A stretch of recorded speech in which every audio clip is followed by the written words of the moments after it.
Hello, Internet. This is your captain speaking, Lester Nare, joined as always by my co-host and our resident PhD, Krishna Chowdhury. We are back for part 2 of our 2-part special celebrating America's birthday for this July 4th weekend, our 250th anniversary. And to celebrate, we are going through the history of science advancement in our country from birth to today. In part 1, we ended at Sputnik, and we are going to continue discussing some of the greatest scientific advancements in areas like physics, biology, chemistry, medicine, as well as some of the institutional changes that enabled the funding and talent to flow into our great nation that led us to have over 400 Nobel Prize winners in our young 250-year history. As always, we are going to talk about the science from the ground up today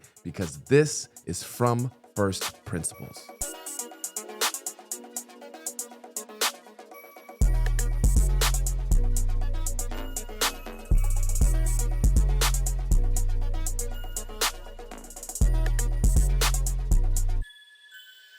So we're going to pick up where we left off in part 1 in 1958 during the Sputnik crisis, which led to the mobilization of American science across various agencies. And for those who are following along at home, if you would like to follow along with us, our interactive timeline for America 250 is available at ffppod.com/America 250. So our next event is also in 1958, decoding the visual cascade from retinal photochemistry to cortical feature detection. Right. So, obviously we see things as human beings, but before 1958, it was a bit unclear how images, right, the photons that are coming into our eye get translated into electrical signals and go all the way to the brain. Because at the end of the day, what needs to happen is photons need to get registered somehow, and then that needs to get processed into like objects and things like that, right? Biochemist George Wald at Harvard University discovered the molecular photochemistry of the retina. He found rods and cones, and he figured out what is the chemical cascade that lets rhodopsin, which is the protein that gets a photon and then actually changes shape to register that it caught a photon. He discovered all of that. So it's really like this quantum biochemistry type stuff where, nowadays we've got cameras with like little detectors. The silicon registers the photon and creates an electrical current. Well, now we've got the biological analog to that, which I think is really cool. That was in 1958. He earned the share of the Nobel Prize in 1967. And then later on in 1959, just a year later, Hubble and Weasel, also at Harvard, discovered cortical feature detection. What they were doing was looking at the visual cortex of cats, and they noticed that certain neurons would only fire when a little dark bar in a white background, a black bar, was oriented in a certain direction. Like the neurons would only fire when the black bar was at this angle and not at any of the other angles. So you've got like now higher order feature detection happening in the retina. And they figured out what types of neurons, how do we get that type of feature detection if we string together multiple neurons into a single neuron and create this type of object feature detection, right? This is the precursor to not just understanding the neural system and our brain, but also to later theories about how to use this for artificial neural networks. Because at the end of the day, artificial neural networks take a bunch of neurons, they input into one neuron, and layer by layer create more and more complexity, right? Yep. So huge thing. The Hubble and Weasel won the Nobel Prize in 1981. All of this stuff is now in textbooks. 100%. We're still in 1958 with theorization of the solar wind. Yes, this is near and dear to me because my father is a solar physicist, and this is one of his great, seminal papers in America. So this one, shout out to my dad. He actually told me to put this in there. This was Eugene Parker at the University of Chicago. He published a landmark paper in the Astrophysical Journal where he theoretically predicted that there should be something like the solar wind.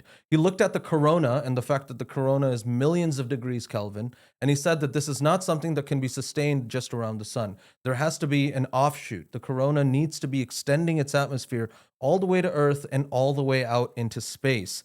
It was later confirmed in 1962 by NASA's Mariner 2 mission. And when he submitted this paper to the Astrophysical Journal, Subramaniam Chandrasekhar, who is the great physicist Nobel Prize winner for the white dwarf limit, he was the editor, and he sent it out to referees, or he sent it out to, the referees to like give feedback. Yep. And the referees came back being like, the math is correct, but this can't possibly be true.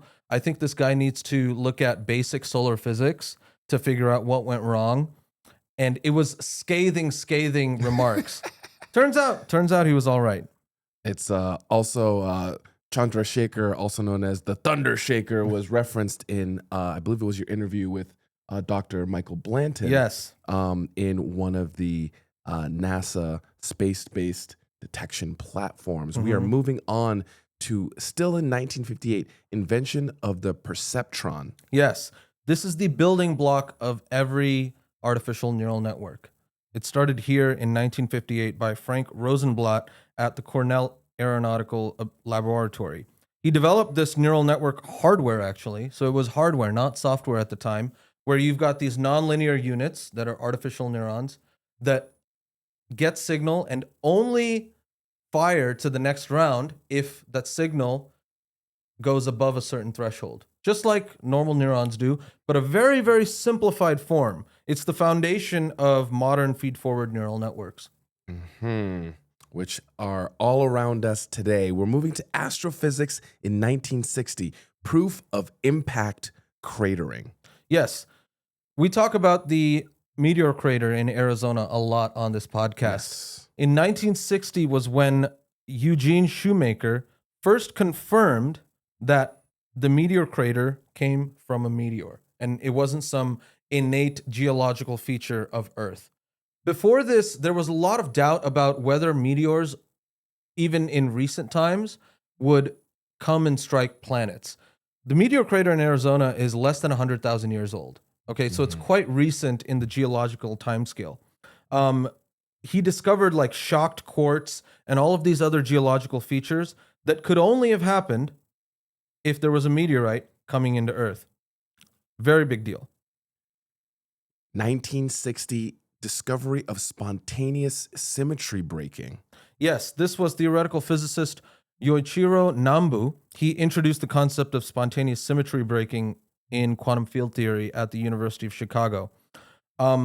Basically, this is the foundation for a lot of subsequent work that was done in quantum field theory. For example, the Higgs mechanism that gives us the Higgs boson and things like that, that uses symmetry breaking in the same way that Yoichiro Nambu was talking about. And for all of those who are theoretical physicists in the audience, you will recognize the Mexican hat potential on the right-hand side. That is literally what we call it. I mean, it's a radially symmetric potential that looks like a Mexican hat. And that is the same type of mechanism that gives, things like the W and Z bosons mass through the Higgs mechanism. This was the genesis of that idea.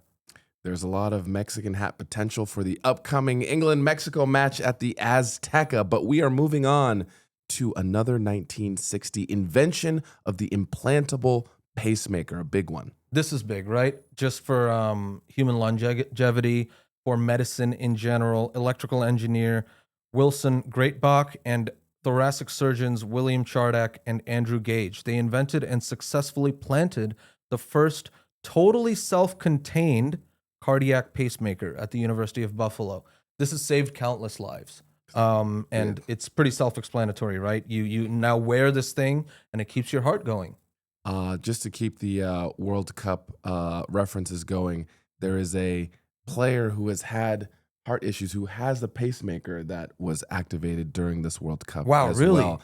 Yes, on the field. And it was implanted because he had had a cardiac issue previously. It might not be specifically a pacemaker. It might be a more specific technical device. Yeah. But the genesis of those types of wearable, Exactly. The idea that you could have an implant related to your heart started in 1960. 1961, discovery of neurotransmitter reuptake.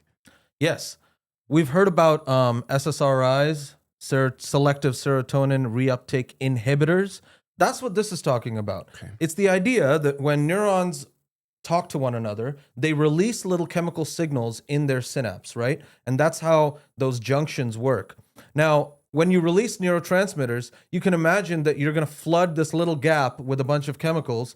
Well, how come that junction doesn't remain on the whole time? It's because of reuptake. The idea that you dump these chemicals and then the nerve has a way to bring the chemicals back out of that synaptic cleft. And so the talking between neurons can be a very fine time resolution thing. It doesn't go on for a really long time.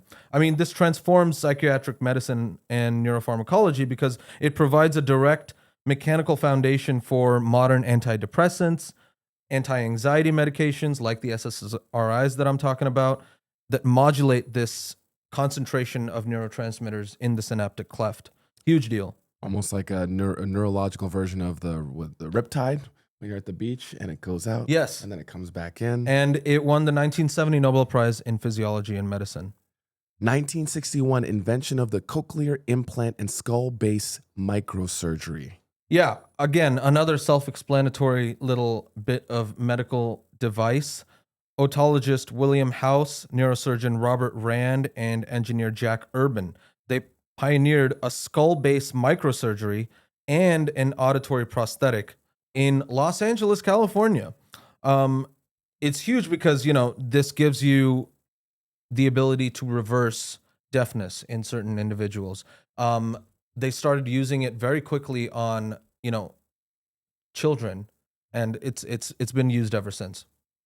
The medical inventions are really, really fascinating. The history of that. 1961, cracking the genetic code. Right. So we know about DNA, and we know that DNA somehow makes enzymes and proteins, right? And previous iterations of our timeline have talked about how there's the one gene, one enzyme hypothesis, meaning that the gene creates a single enzyme. But now we've got to go from the DNA alphabet, which is A, T, G, and C. Those are the nucleic acids. We've got to go from that alphabet and translate it to amino acids, which there's 20 of. We've reviewed this before about how you take three of those nucleotide bases and you create a single amino acid because you need 4 times 4 times 4 to get to 64. If you only have 4 times 4, that's only 16. Combinatorially, you need 3 to create a single codon, is what it's called. Yes. And that code of how to get from DNA to proteins was discovered by these 3 individuals, biochemists Marshall Nierenberg, Hargobind Khorana, who's of Indian descent, and Robert Hawley. They deciphered the universal genetic code at NIH in Bethesda, Maryland, and at the University of Wisconsin-Madison and Cornell University. They earned the 1968 Nobel Prize in Physiology and Medicine. And another example of why these bureaucratic national institutions like the NIH are relevant in combining with the university ecosystem, which we also talked about in part 1, and how that became a huge enabling layer for many of these discoveries. The eightfold way and the quark model. Yes. This is kind of a cute name, the eightfold way. Murray Gell-Mann at the California Institute of Technology, Caltech in Pasadena, he was worried about why protons and neutrons have the same mass, but way different charge. Seems like there's something inside, right? Seems like there might be some constituents that together make up the same mass, but because of their identity, create the different charge, the proton having a positive charge, the neutron having a neutral charge. He figured out the eightfold way, and he introduced this quark model, and he organized the particle zoo using SU3 symmetry, which is a type of rotational symmetry, has to go back to Yang-Mills and things like that. And he earned the 1969 Nobel Prize in Physics. I want to do a deep dive on just Murray Gell-Mann and his beef with Richard Feynman, because they were both at Caltech Physics, and they both hated each other. And I think Murray Gell-Mann for good reason. Like, there's stories of like Feynman making fun of Gelman for washing his hands after using the bathroom. And he's like, "Oh, you're just one of those, those non-thinker types, the woke non-thinkers." Yeah, you're you're just one of those, the NPC is effectively what he said. Fair. Like you don't think for yourself. It's like, dude, I'm just washing my hands after I pee. Anyways, it's quite hilarious. Murray Gell-Mann, Caltech, won the Nobel Prize in 1969. We do like to talk about first principles, and sometimes that interacts with academic beef, which we both have an appetite for. We're moving to 1962, invention of DC cardioversion and the AED. Yes. Cardiologist Bernard Loan and engineer Baru Berkovitz, they invented the direct current synchronized cardioversion at the Harvard School of Public Health, Harvard Medical School at Boston, Massachusetts. They basically paired a timed DC pulse with an inductive capacitor circuit, and it gives you the defibrillator. Yeah. This is the origin of the defibrillator. And you can see on the left, that's the first defibrillator. It's got these like two little leads that you put on. And nowadays, it's used in every single emergency kit all over the world. I think it's in every airport, every stadium. Yeah. You see. You can also have one like personalized in your house. Like, this is huge. We're moving forward to 1963, independence of the continuum hypothesis. Yes, this is a math one, but I kind of know something about it. Okay. This was mathematician Paul Cohen. He invented the technique of forcing at Stanford University, and he demonstrated that the continuum hypothesis is independent of Zermelo-Fraenkel set theory. The continuum hypothesis has to do with sizes of infinity. For example, like the natural numbers, 1, 2, 3, 4, 5, naturally, you can count them, right? You can be like, 1 is the first one, 2 is the second one, so on and so forth. If I were to ask you, are there more natural numbers than even numbers? Naively, you would say yes, because, even numbers don't have 1 and 3 and 5, but there's infinite of both. So it's not really a good argument to say that there's more of the natural numbers when both are infinity. In fact, what I can do is I can count all the even numbers. I can say 2 is the first one, 4 is the second one, 6 is the third one, and now I have a 1-to-1 mapping, right? So for every single natural number, there's an even number, which means they're really the same size of infinity. It turns out George Cantor discovered way back that even rational numbers, so fractions, you could imagine fractions seems like there's more fractions than natural numbers, because you've got, even for just the number 1, I can make 1/2, 1/3, 1/4, 1/5, right? I can make an infinite number of rational numbers that are just corresponding to the number 1. But it turns out there's a schema for counting the rational numbers such that every single one has a 1-to-1 mapping to the natural numbers. So rational numbers are the same size of infinity as the natural numbers. What about real numbers? Things like pi or e or pi squared, Right. Turns out those you cannot count. George Cantor proved that as well. So the continuum hypothesis is you've got two sizes of infinity. You've got the size of the natural numbers, which is countable, and then you've got the size of the real numbers, which is uncountable, meaning there's no way that I could assign, like, this is the first real number and the second. The continuum hypothesis is there something in between? Is there a size of infinity that is intermediate? Yep. The hypothesis is no. Okay. And he proved this very specific thing, saying that it's independent of this certain type of set theory. It resolved Hilbert's first problem and earned him the 1966 Fields Medal. This is a big one. I mean, America has a lot of Fields Medals. I picked this one partially because I kind of understand it, and partially because in a lot of the lists, this is a big one.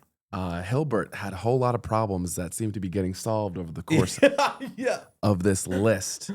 1963, Atiyah-Singer index theorem. I think Atiyah maybe. Atiyah-Singer. This was Michael Atiyah and Isidore Singer at the Institute for Advanced Study. They proved the index theorem, bridged topology and elliptic differential operators. I know what topology means. I don't know what the other one means. But apparently it unified geometry and analysis. I know what analysis means. Geometry, I kind of know what it means, but I don't think I know in this context. Anyways, they earned the 2004 Abel Prize in mathematics, which is the real Nobel Prize in mathematics. And apparently a very big deal. As we referenced in our part 1 as well. 1964, the famous 1964, discovery of CP violation. Yes. This is the second layer to the parity violation stuff that we were worried about in that first lecture. And we had a huge deep dive in the Chen Yang episode last year. The idea of parity violation is the universe symmetric in the mirror? Is the universe the exact same in the mirror? Turns out it's not, because the universe can tell whether I'm left or right based on whether the thing that is shooting out of the nucleus is an electron or an anti-electron. So perhaps antimatter and parity are together a symmetry. Yes. That's the next idea, right? It's Okay. like, what if I flipped everything in the universe from left to right, but I also flipped all of the matter to antimatter? Then would the universe not be able to tell the difference? That was called CP symmetry. This experiment showed a violation of that symmetry as well. So it showed that antimatter and matter are really not the same thing. This was James Cronin and Val Fitch.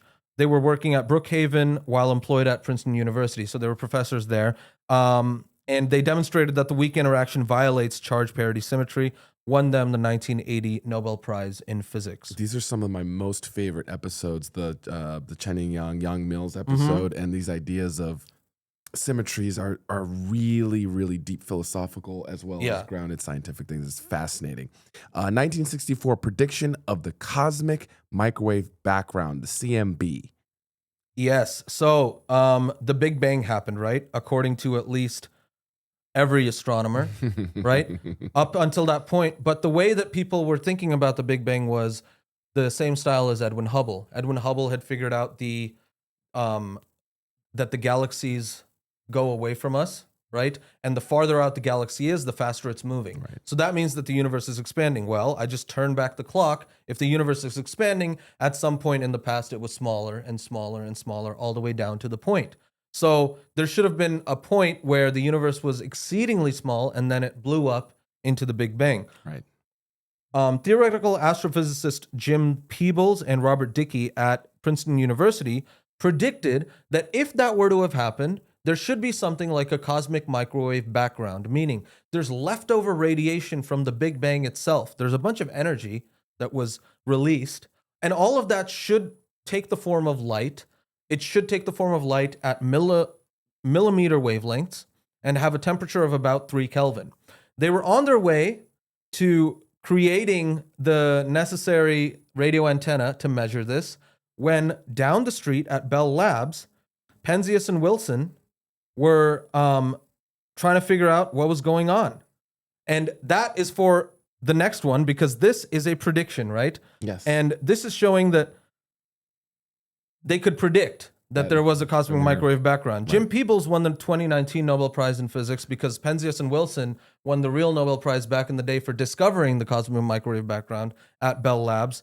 Robert Dicke didn't get the Nobel Prize, very controversially. And I think after all those years, as a nod to Robert Dicke and his work, Jim Peebles won the Nobel Prize as well. It's interesting the timing difference there for the discovery versus the prediction. And who really deserves it more, the one who predicted or the one who discovered? Yeah. But 1964, we have the formulation of Bell's theorem. Yes. Everyone thinks that John Stuart Bell, the theoretical physicist behind Bell's theorem, was always at CERN, but his day job was at CERN. He actually took a year sabbatical and he traveled America. He researched at Stanford University and the University of Wisconsin.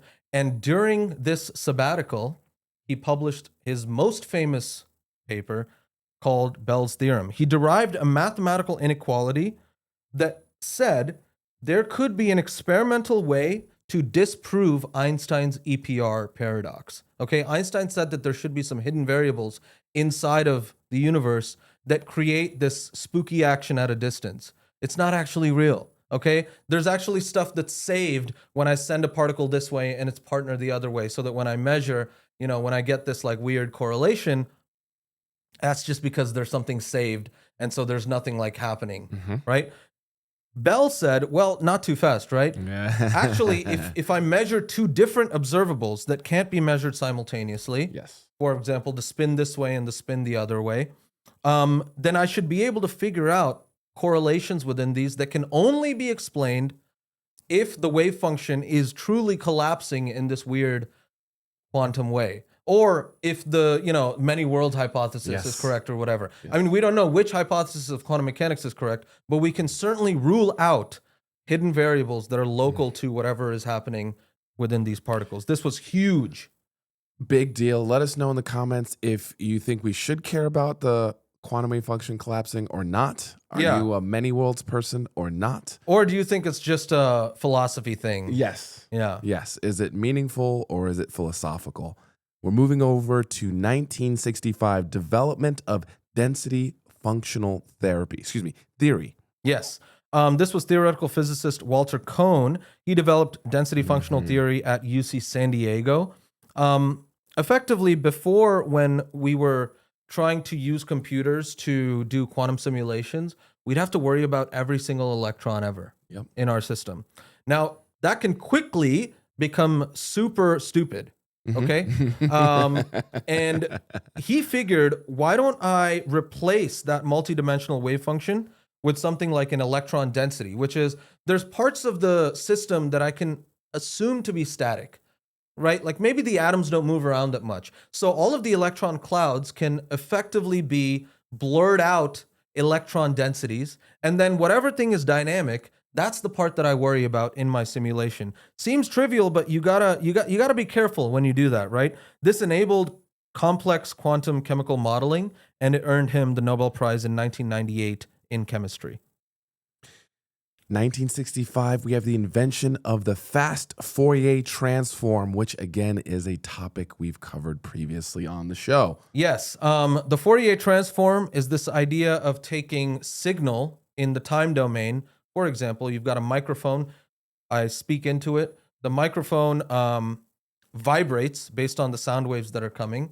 And then from that vibration, I can then play it back on the speaker. The speaker will simply imitate what the vibration is. Now, doing that is going to be quite expensive data-wise, because I've got to send all of that data, right? It would be really nice if we could decompose that time signal into a frequency. For example, when I play a chord on a piano, one way to send all of that sound data is to send the microphone data, or I could just send the notes that I played on the piano, the frequencies that I played. It's a way cheaper way of sending information. And in order to do that, you'd like to do a Fourier transform. Now, notoriously, this thing is extremely expensive to do computationally. Mathematicians John Tukey and James Cooley developed the fast Fourier transform at Princeton University, and they reduced that computational complexity to something that was totally manageable. The complexity went from order of n squared to n over log n, n log n, which is way lower. N squared goes like this, n log n kind of goes way slower when it comes to like large n. And it launched modern digital signal processing. This is probably the most used algorithm in the entire world, if I'm completely honest, because no one's made a better way to do a Fourier transform fast. Except for the guys at Pied Piper in Silicon Valley. 1965, Immigration and Nationality Act, the Hart-Celler Act. Yes, 1965, this thing abolished discriminatory national origin quotas, and it shifted immigration policy to prioritize skilled labor through like numerical limits that we now see, per country caps. Now, they create friction. Now we've got a new way of doing immigration, which is like, we want the best in the world. We want the best people. This created a huge unlock for American industry and American research moving forward. And we're going to see its effects as we go through the timeline. And we are back to debating this exact point in our modern context, which is why it's important to know your history. 1967, Electroweak unification. Yeah, the story of physics is always the story of unification. It's trying to take all of the disparate phenomenon that we see in the universe and distill it down to the fewest rules and the fewest constituent parts that we can think of. The great big unification in the late 1800s was by James Clerk Maxwell he discovered that electricity and magnetism are the same thing, electromagnetism, and he came up with the 4 Maxwell's equations that define everything that has to do. The second big one is this one, okay? This one showed that electromagnetism and the weak nuclear force, which is something that we thought is just related to beta decay, right? The fact that a neutron will spit out a neutrino, an electron, and a positron, or a proton, an electron, and an antineutrino. And these little processes are limited to the nucleus itself. It turns out that beta decay, which is governed by the weak nuclear force, is the same force as electromagnetism. It was unified into Electroweak by theoretical physicists Sheldon Glashow and Steven Weinberg at Harvard and MIT. They won the 1979 Nobel Prize in Physics. And we are still on the journey for a grand unified theory, but we are moving to 1968, the mother of all demos. Yeah, this one's pretty interesting. This was computer scientist Douglas Engelbart. He presented the mother of all demos in San Francisco, California during a presentation at, he was giving a talk. This is pretty huge and way ahead of its time. He debuted the computer mouse, hypertext, video conferencing, windowed user interfaces, and it laid the structural blueprint for modern personal computing. Way ahead of his time. None of it was real, but he was saying, this is what we are capable of, guys.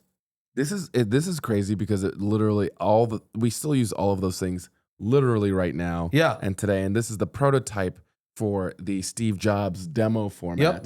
That made Apple famous. Yeah, I mean, this is what inspired Apple Macintosh, Microsoft Windows, the World Wide Web, all of it. We're still in 1968, the discovery of quarks. Right, so Murray Gell-Mann had theorized quarks. Here, physicists Jerome Friedman, Henry Kendall, and Richard Taylor proved that quarks are actually a thing using deep inelastic scattering experiments at SLAC, the Stanford Linear Accelerator. It earned them the 1990 Nobel Prize in Physics. Over there, you see a photo of the apparatus that they used at SLAC. It's a giant room, and they have these giant catchers. Okay, particles are coming through, and you can see the catching experiment that is showing that when you probe the inside of the nucleus, inside of a proton, there's stuff that's happening inside the proton that is inelastic, meaning it's not just like billiard balls. There's stuff that's going on that's causing stickiness and a little bit of weird momentum transfer. There's got to be stuff inside. This is not the last level. We can go down in the maze. 1968, detection of solar neutrinos. Yes. So this was physical chemist Raymond Davis Jr. He detected solar neutrinos at the Homestake Gold Mine experiment in South Dakota for Brookhaven National Lab. They got a mine in South Dakota and they filled it with a giant physics experiment to look at the sun and look at the neutrinos from the sun, because the proton-proton chain, which was devised by Hans Bethe way back then for how the sun shined, that showed that not only should the sun be creating photons, the light that we see, but also neutrinos. John Bacall at Princeton University, he was calculating the number of protons that were coming through, and Raymond Davis at the Homestake Gold Mine experiment, and there you see the photo of both John Bacall and Raymond Davis, he was catching only a third of these neutrinos. And for the longest time, it was like, who's wrong? Is the experiment wrong? Is John Bacall wrong in his calculations? Everyone checked both. They're both all right. Turns out, this was the discovery that neutrinos come in 3 flavors, and they change flavor on the way from the sun to the earth. And that's why I'm only catching a third, because I was only sensitive to a third of the neutrinos. On top of that, so he won the 1995 Nobel Prize. In 2002, so Davis won the 2002 Nobel Prize, I should say. And in 1956, Frederick Rines won the Nobel Prize for the discovery of the neutrino itself. That was at UC Irvine.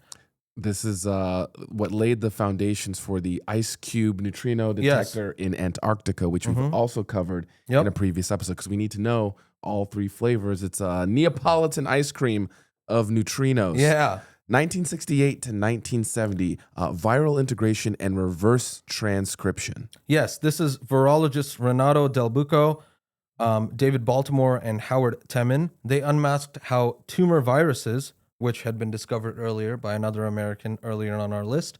They alter host cell DNA by integrating their own genetic material into the DNA. But how is that possible if some of these viruses are made out of RNA? Well, it turns out there's this thing called reverse transcriptase that upends the central dogma model where DNA only goes to RNA. It turns out reverse transcriptase can take RNA back to DNA. This was at the Salk Institute, MIT, and University of Wisconsin-Madison. It earned them the 1975 Nobel Prize in Physiology. Another topic we've covered a lot on the show, 1969, discovery of antibody structure. Yeah, we all know what antibodies are. There's so many episodes that we talk about antibodies. This is the bread and butter of how our immune system recognizes foreign threats. The structure of that antibody, it's always depicted as a Y. There's a part that is stationed within the cell, and then there's two protruding parts that change shape in order to discover all of the pathogens that are coming in. Immunologist Gerald Edelman at the Rockefeller University in New York City, he discovered this molecular structure of antibodies, which is now ubiquitously known in all of the textbooks. He'd received the 1972 Nobel Prize in Physiology. Another quick turnaround. We love these quick Nobel turnouts. This one was good. Yeah. We're going to give him the Nobel immediately. Yeah, this one, because everyone was after it. Yeah. Everyone knows what antibodies are. Nobody knew exactly how all these antibodies can recognize so many different things. There you go. Immediate. Now, one of the things we also talk about on this pod a lot, 1969, invention of the CCD image sensor, the basis for all of our tools we look into the cosmos with. Yes, and not just into the cosmos, the cameras that we have normally. CCD's CMOS is basically the same thing. It's this idea of using silicon and using hardware to detect light. Physicists Willard Boyle and George E. Smith at Bell Labs in New Jersey, they invented the charge-coupled device, and it utilized basically the photoelectric effect to localize charge packets within silicon. So now I can just print a chip, and that can be my light sensor. Ushered in the first digital image sensor and the digital imaging age, earned them the 2009 Nobel Prize in Physics. Unbelievable. We now go to 1969, the birth of what is allowing us to talk to all of you today, the invention of ARPANET. Yes, which led to the internet. This was computer scientist Leonard Kleinrock and his team. They established the first node at UCLA in Los Angeles, California, and they successfully executed the first packet-switched data transmission. And over there on the left-hand side is the architecture of ARPANET and how you send these digital packets from one computer to the other. On the right-hand side, it shows the growth of ARPANET. On the upper left of that map, it's just got like LA, the Bay Area, and Utah randomly. Pretty soon, though, the entire country was rigged up, and pretty soon, the entire world. Los Angeles is not only the birth of Hollywood, it is the birth of the internet. That's right. 1969 is a very big year because we also have the Apollo 11 moon landing. Yes. What else is there to say? We put a man on the moon. Apollo 11 mission with Neil Armstrong and Buzz Aldrin with Michael Collins in tow around the moon. It completed this historic voyage watched by millions. It's a spectacular engineering triumph for all of humanity. And it marked humanity's first step on another celestial body. There's nothing much more to say. Nothing more to say. We are moving into the 70s. Psychedelic. 1970 to 1971, the discovery of restriction enzymes and DNA mapping. Again, we're seeing this progression over the course of part 1 and part 2 of our understanding of this fundamental piece. Exactly. We're getting better and better at manipulating DNA now. This is microbiologists Hamilton Smith, Daniel Nathans, alongside Kathleen Dana, who did not win the Nobel Prize in 1978. The other two did. They discovered site-specific restriction enzymes, meaning I've got a piece of DNA. Now I've got an enzyme that will look for a very specific code in that DNA, recognize it, and then cut it. Huge for genetic engineering. They used this very, very nice tool to map the SV40 viral genome at Johns Hopkins University in Baltimore, Maryland. It's the first time that we've actually mapped the entire genome of anything. In this case, it was a virus, but still, huge deal. Starts the race to map everything else. And we will be coming to future aspects of that race later in the timeline. 1970, observational proof of dark matter. Right. So Fritz Zwicky at Caltech had already figured that there should be something like dark matter when he was looking at the Coma cluster, and he saw these galaxies moving around way faster than they should, meaning something should be pulling them that we can't see. Perhaps it's Dunkelmatter or dark matter. Well, here, astronomers Vera Rubin and Kent Ford at the Carnegie Institution in Washington, they measured the galactic rotation curve, which is how fast are stars moving around the galactic center. If they should follow Newton's laws and Kepler's laws, then like all the planets, they should move slower the farther I get out. That's not the case. They're moving at just the same speed, which means there's more and more there's more and more matter that we're not seeing that should be there. It's kind of the first definitive proof that there's got to be something like a dark matter halo around galaxies. We have two great episodes that relate to this. Our interview with Dan Gilman around dark matter as a dark matter researcher, and our breakdown of the Vera Rubin Observatory, which is now online and changing our understanding of the cosmos. 1970, discovery of synaptic plasticity. Yes. We've heard about Hebbian learning, which is like, neurons that fire together, wire together. This is how neural networks learn things. Neurons that are correlated, the synapses should get bigger. But how exactly does that happen? From a biochemistry perspective, this is neurologist Eric Kandel at New York University. He discovered the cellular and molecular mechanisms of memory storage, how these synapses get big to store memories. He demonstrated learning plasticity, meaning the changing nature of synapses, by working with Aplysia californica, which is basically the sea slug. Again, model organisms are super important. Yes. He chose this model organism because the synapses are massive. You can just see them with a light microscope. And in fact, some of them you can see with the naked eye. That's crazy. Like the synapses themselves are so massive. crazy. So, it leads to readily probe for experimentation. Yes. You know what I mean? Yes, yes. He won the 2000 Nobel Prize in Physiology and Medicine. 1970, resolution of Hilbert's 10th problem. We're knocking them down. Yeah, one by one, Hilbert's problems are going down. I don't know anything about Hilbert's 10th problem, I'm going to be honest, but apparently it's a big deal that we resolved it.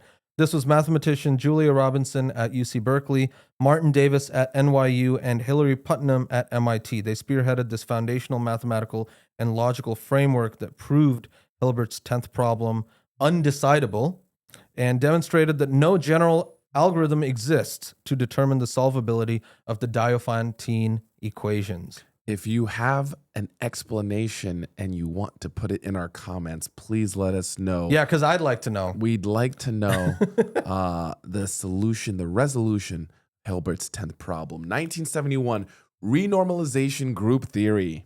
Yes, this is near and dear to me. This is in statistical mechanics. Theoretical physicist Kenneth Wilson formulated the renormalization group theory at Cornell University, and he provided a mathematical framework to analyze critical phenomenon and phase transitions. This is the stuff of how magnets work at low temperatures, or how gases and liquids behave at that critical point. It turns out there's something called universality, meaning gases of any type, if you look at how they behave at the critical point, when they have this critical phenomenon, they all behave exactly the same, regardless of the constituents of the material. He proved some very deep things about, like, it matters the dimensionality of your parameter. For example, if the parameter you're keeping track of is temperature, that's a one-dimensional parameter. It can either go up or down. But if you're keeping track of, let's say, magnetic spin is a three-dimensional parameter. And that number is what matters. So it doesn't matter if you're keeping track of, like, whatever thing, it's how many numbers are you using it to describe that thing. It's so deep, and it's one of my favorite courses that I ever took at grad school was statistical field theory, where we went over renormalization group theory. It also has deep impacts to quantum field theory because, we talk about the infinities that come up in quantum field theory. Well, renormalization is actually how you resolve them. Kenneth Wilson discovered all of that. 1982 Nobel Prize in Physics. Big shout out to Kenny. 1972 first experimental test of Bell's inequality. Yeah, so this was physicist John Clauser and Stuart Friedman at University of California, Berkeley. He read Bell's paper, and at the time, nobody was really taking it seriously, even though Bell had proposed, hey, here's an experiment you can do. Right. John Clauser's like, well, maybe I can do the experiment. He does that experiment. There, it shows the photos of that. And he showed that the universe does indeed violate Bell's inequality, meaning there are no hidden variables. Later on, this became a huge topic of research, and now physicists all over the world are doing bigger and bigger tests of Bell's inequality. For that, John Clauser had a share in the Nobel Prize in Physics in 2022. This is the idea of the theory moving into the experimental and then continuing to scale up the experimental to make sure at the limits of whatever it is we can do, it still holds true. Yep. 1972, first recombinant DNA molecule. Yeah, this biochemist Paul Berg and his team created the first recombinant DNA molecule at Stanford University. Recombinant meaning you're taking a bunch of different DNA from a lot of different sources and creating a single DNA molecule that is functional and it does stuff. It's like a chimera or a sphinx where you've got the lion's head, or no, a human head and the lion's body. We're doing that with DNA now. He surgically spliced genetic material from a bacteriophage, a virus, into the S40 tumor virus. So 2 different viruses. And it launched the era of modern genetic engineering because now you're literally messing with the genetic constituents, putting stuff together, breaking stuff apart. All of this is possible because of the discovery of restriction enzymes earlier that could let us cut stuff. Exactly. It earned him the 1980 Nobel Prize in Chemistry. And is the birthplace of Jurassic Park. Yes. 1973, discovery of asymptotic freedom. Yes. This has to do with the strong nuclear force. The strong nuclear force is, as its name suggests, extremely strong. It is what keeps the nucleus together because, protons that are all positively charged right next to one another in the nucleus, they want to rip apart the nucleus because positive charges want to move away from other positive charges. And yet the nucleus is very stable. Why is that? Well, the strong nuclear force is keeping them together. But then the question is, why isn't the strong nuclear force like everywhere? Right. How come it only acts at this very small distance inside the nucleus? It has to do with asymptotic freedom. Theoretical physicists David Gross, Frank Wilczek, both of them were at Princeton University, and David Pulitzer at Harvard, they independently figured out this concept of asymptotic freedom, and it won them the 2004 Nobel Prize in Physics and initiated the formalization of quantum chromodynamics. And I just want to take a brief moment to say for those of us who are still here almost an hour in, welcome. This is what we love to do here at FFP Nation. We are so glad that you joined us.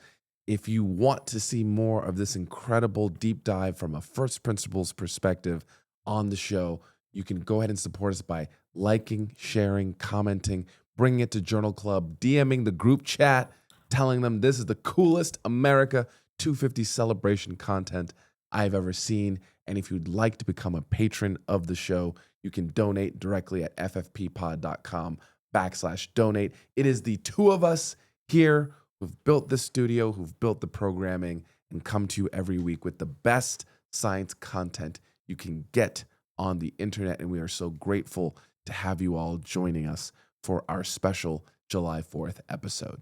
Moving on to the isolation of a single electron. Yeah, when we talk about how good physics is at describing the world, I've told you about this 12 decimal place, right? That we can describe the electron down to 12 decimal places with quantum electrodynamics.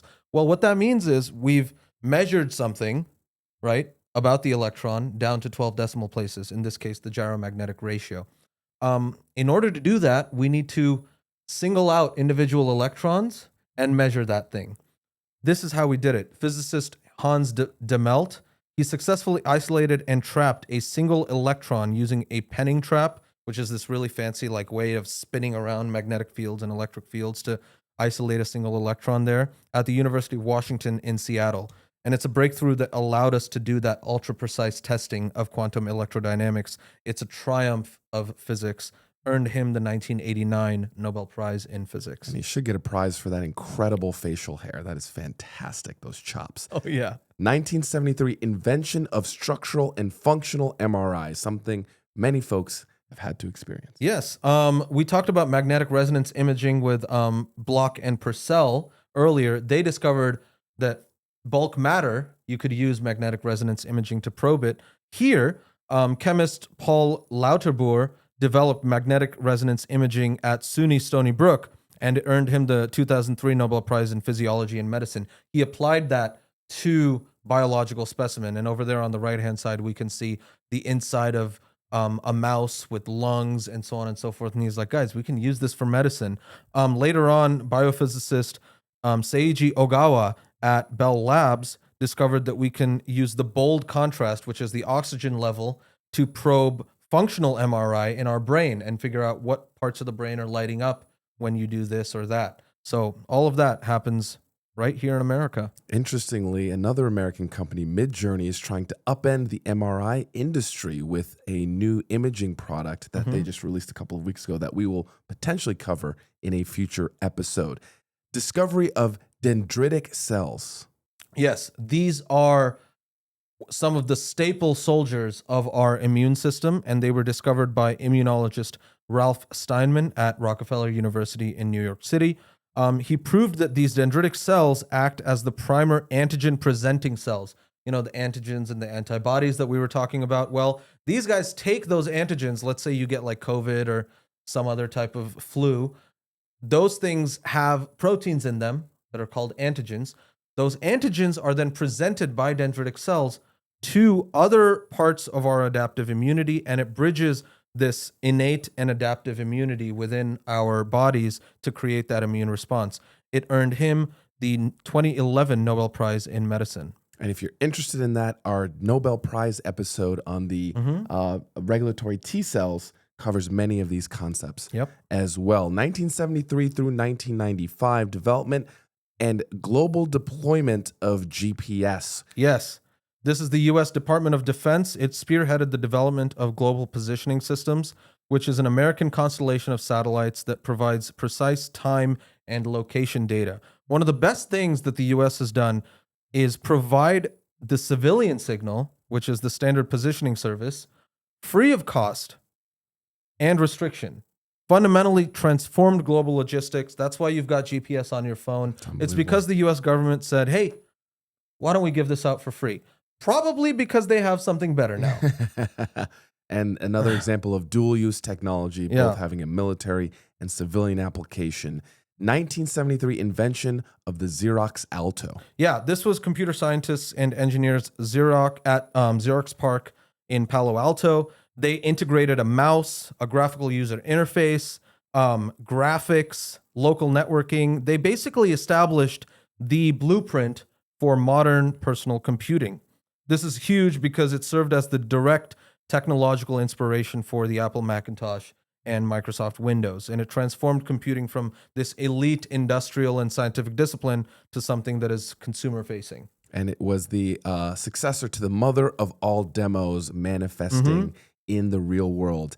Invention of Unix and C. The 70s, again, we're starting to get into a lot of these computing things. Yeah, again, it's because now people are catching on. They're like, hey, computing is going to be everything. Computer scientists Ken Thompson and Dennis Ritchie, they developed Unix and rewrote its kernel in C programming language at Bell Labs, and it established the modern paradigm for hardware-independent portable software, meaning I can write software now, and then somebody else needs to worry about how to implement that on the hardware. But now, like this is programming languages.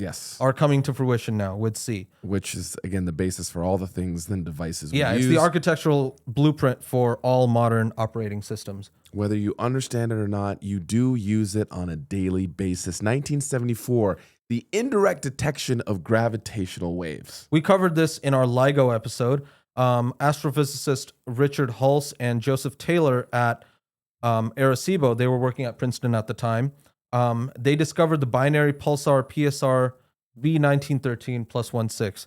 two pulsars that are rotating around one another. Pulsars are themselves rotating neutron stars. And by looking at the signal of those pulsars rotating, they could see that the orbit was decaying. Now, why is it decaying? Because energy is leaving the system through gravitational waves, not through normal light. They applied Einstein's general relativity, and they found an exact match from theory and experiment. That's the curve on the left-hand side. You see the curve of Einstein's relativity, and the data points are exactly on top of it. They earned the 1993 Nobel Prize in Physics. 1974, discoverer of ozone depletion and chlorofluorocarbon CFCs. Yes, this was a huge triumph for, I think, the global community at large. Chemists Mario Molina and Sherwood Rowland at UC Irvine, they published this landmark paper that showed that human-made CFCs, chlorofluorocarbons, which are used in like refrigeration and all sorts of other industrial applications, they migrate into the stratosphere and they kill ozone, which is O3, the 3 oxygen molecule. That ozone is critical for us because it protects us from UV radiation, and it's a big part of our ozone layer, the Earth's protective coat. This stark environmental warning directly catalyzed global climate change policy because the entire globe then decided, hey, let's not use CFCs anymore. That was part of the Montreal Protocol. It was a big win, I think, for humanity because it showed that we could all come together and be like, hey, let's not do that. Right. We like the ozone. Yes. Right. There's a giant hole. Let's not have that hole get bigger. And actually, once we stopped using CFCs, the ozone hole came back. We've seen the recovery. And we healed the Earth. Which is incredible. They won the 1995 Nobel Prize in Chemistry. 1974, the discovery of the J-psi meson. That's right. So, at the time, we've got Yang-Mills theory, we've got quantum chromodynamics, we've got this quark model, we've got Electroweak. The standard model is starting to form, the standard model of particle physics. This is the killer. This is the one where everybody who was like, the standard model ain't all that, they stopped talking. Okay? Burton Richer and Samuel Ting, they independently discovered the J-psi meson at SLAC in Stanford and the Brookhaven National Laboratory as part of MIT. And they proved the existence of the charm quark, which is, we've got the up and down quark that is the part of protons and neutrons. This is the prediction that there is that third generation of quark that everybody's been waiting for because there's a third generation of leptons, right, with the muon that was discovered way earlier. Well, where's the one for quarks? This is where it was found. Very, very crucial. It ushered in the November revolution in particle physics because right when this was announced, it was announced at a conference because both Samuel Ting and Burton Richer were giving talks at the conference and they were back to back. And they were both like, hey, I discovered this. The next guy's like, hey, I discovered the same thing that the last guy discovered. They both rushed to publish because they want that Nobel. Of course. They both got it in 1976 together. And subsequently, the November of that year, this multi-generational architecture of standard model, meaning the first generation, up, down, electron, then the muon, charm, and strange, and then we're waiting for the third one.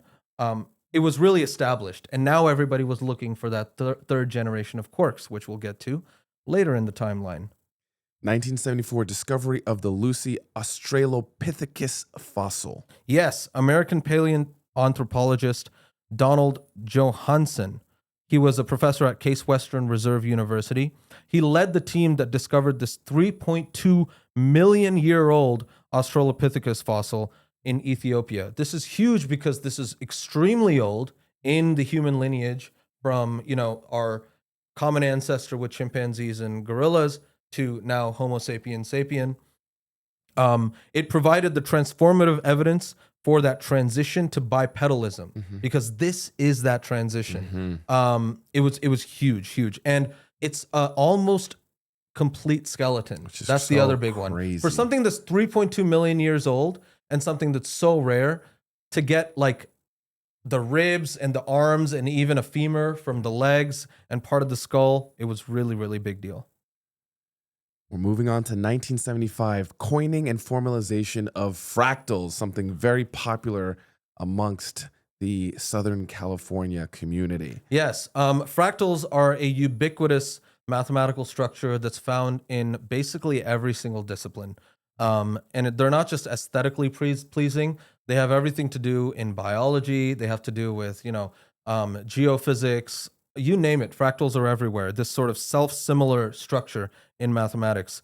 Benoit Mandelbrot, he was working at IBM's Watson Research Center, and he coined the term fractal and formalized the study of this self-similar geometric shape that repeats at different scales. What you're seeing there is a photo of the Mandelbrot set, which he used a computer to actually make the first photos of, and now it's sort of one of the most famous photos in, mathematics. We're moving forward to 1976, invention of the lithium battery. Yes. Big one. This is a big one. This is why we've got cell phones and this laptop here. It's able to hold charge.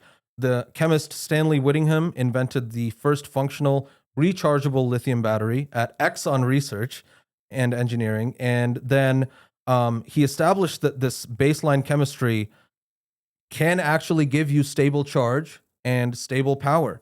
It earned him a share of the 2019 Nobel Prize in Chemistry, transformed modern electronics. 1976, discovery of proto-oncogenes. Yes, microbiologists Michael Bishop and Harold Varmus, they discovered the cellular origin of retroviral oncogenes at the University of California in San Francisco. And they showed that these oncogenes derive from normal cellular genes. It's nothing like, there's no like outside influence. Sometimes the cancer can just come from within. It comes from the host's own genome. 1989 Nobel Prize in Physiology and Medicine. 1977, one of my favorites, the Voyager missions to the outer solar system. Yes.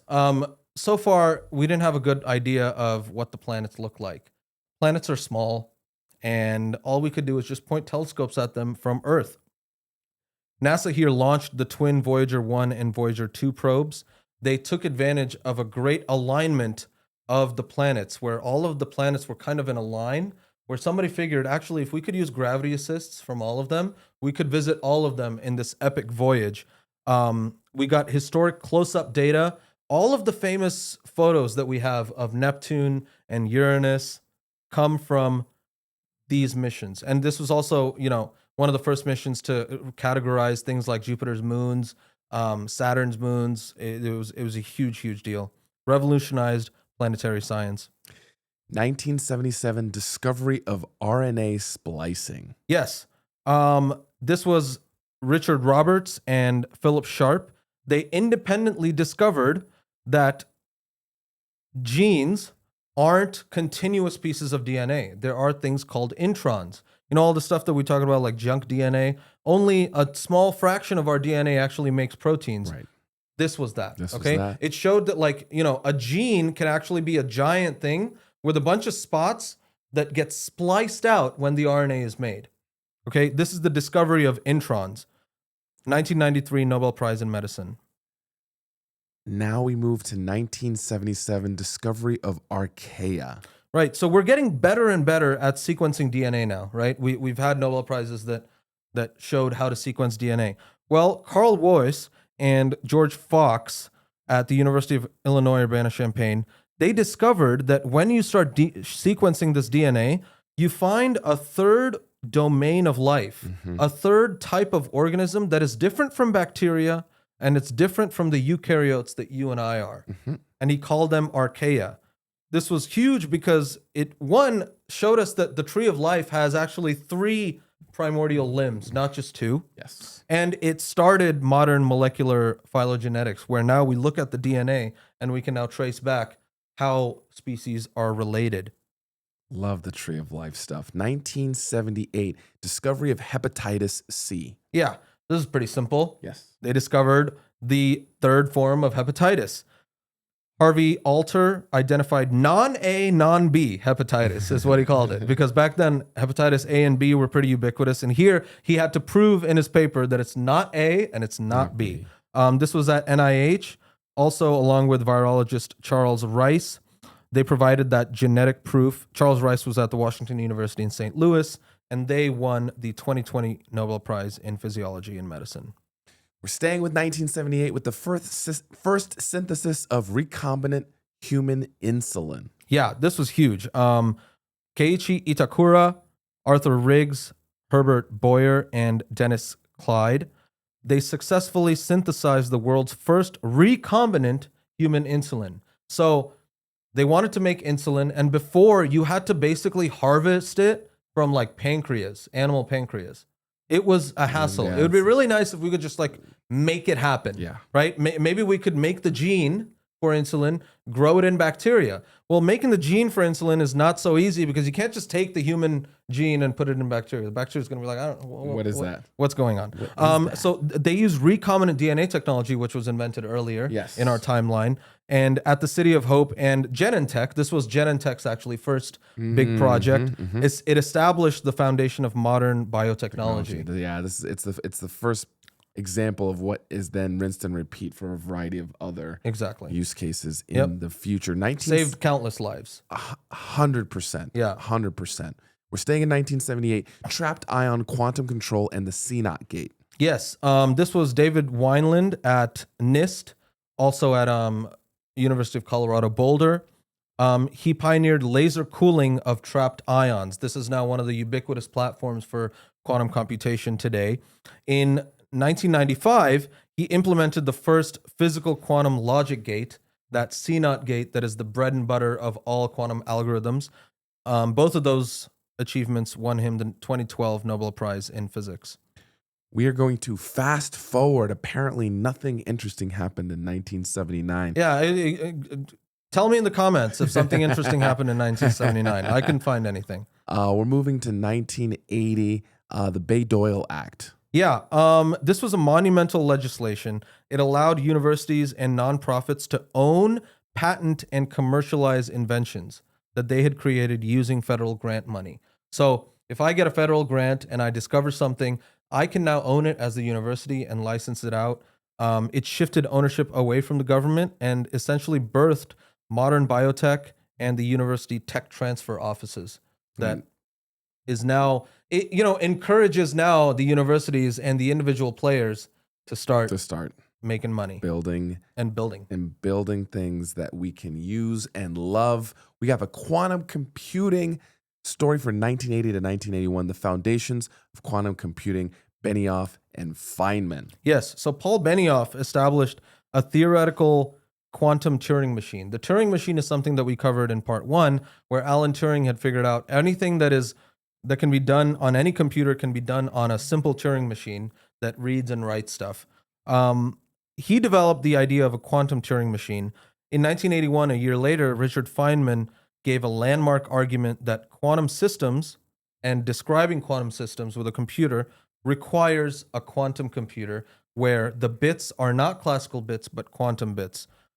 It birthed the idea of quantum computation, which now is a multi-billion-dollar industry. And everyone is rushing to be able to build a functional and operational and scalable quantum computer. 1981, the invention of the Space Shuttle, way earlier than many people might believe. Yeah. This is NASA and its principal industrial contractors. They launched the STS-1, the Space Transportation System, which now we call the Space Shuttle. It's the world's first reusable orbital spacecraft fleet. It transformed low Earth orbit infrastructure. It allowed for stuff like the Hubble Space Telescope to go up, and then when the Hubble was broken, to send up another crew with the Space Shuttle to go and fix it. It allowed for the construction of the International Space Station, low Earth orbit, and it's the first reusable space vehicle. If you watch the clip that we did on the top 10 most expensive NASA missions or projects, this was one of them, which we talked about greatly. We may need to get another Lego set of the STS to add to our Artemis Lego set that we have here with us in the studio. 1981, single particle cryo-EM reconstruction. Yes, when biophysicist Joachim Frank, when he started doing single particle 3D reconstruction of proteins using cryo-electron microscopy, everybody sneered at him and called it blobology because what he was trying to do is use electron microscopes to discern the structure of proteins. Well, people already had the crystallization technique where you shoot X-rays at protein crystals and you get the structure. Well, you can't make crystals out of everything, especially membrane proteins. Those are hard to make crystals out of. And Joachim Frank thought, okay, maybe if I image a bunch of these single particles in my slide and have a good way to prepare them using this like really cool technique to freeze them but not like mess with their structure, and then I apply computation, which had just been coming around, right? Computers had just been coming around. If I have some algorithms that can like discern what I'm looking at, then perhaps I can reconstruct to atomic resolution what the proteins look like. It took him like 20 years, but it started in 1981. He started with a paper that like I think was super blobby, so hence blobology. But it became a high resolution structural tool, and in 2017 he earned the Nobel Prize in chemistry. Moving on to 1982, the discovery of prions. Yes, this was Stanley Prusiner at University of California, San Francisco. He isolated an infectious agent behind the spongiform encephalopathies, and he showed that that pathogen is not a bacteria, it's not a virus, it's not even anything that is living. It is simply a misfolded protein with no genetic material, but it's wreaking havoc.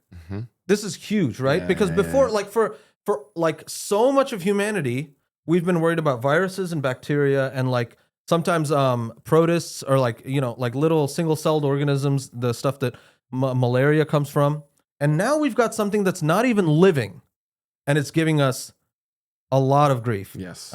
He coined the term prion. I think mad cow disease is another example of prion disease.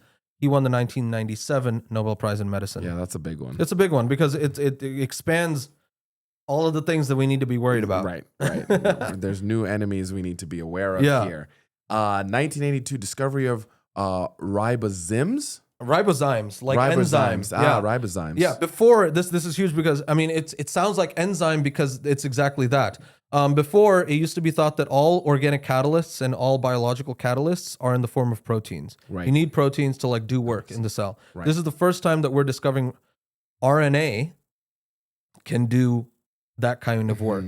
This was Thomas Cech and Sidney Altman at the University of Colorado Boulder and at Yale University. They discovered catalytic RNA molecules. Like, you know that intron and exon thing? There's a giant gene and then I have to splice out parts that I don't need. That's done by an RNA ribozyme.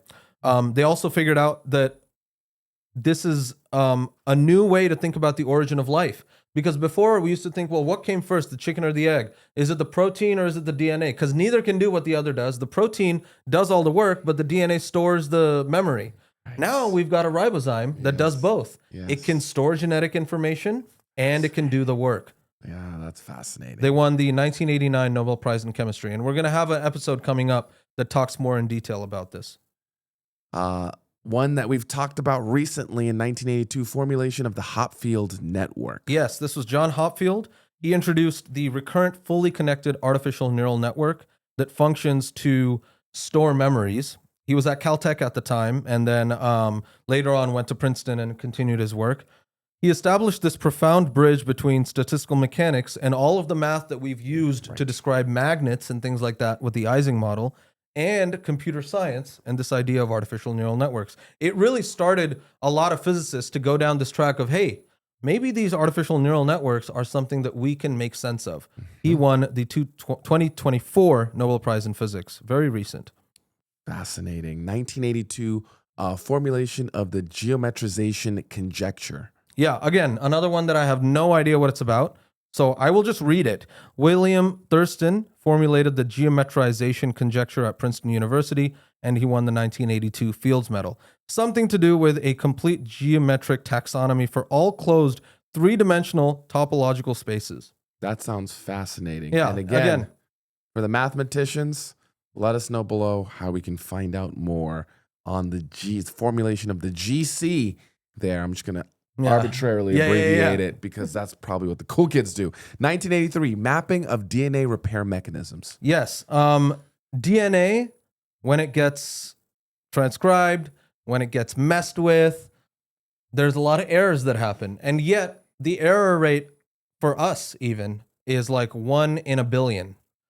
That seems not a lot, right? Given just the amount of jiggling that happens at 300 Kelvin Jiggle. at our body temperature. So here, Paul Modrich at Duke University and Aziz Sanchar at UNC Chapel Hill, Yes. both from North Carolina, they systematically mapped how cells safeguard genetic integrity against mutations and UV damage.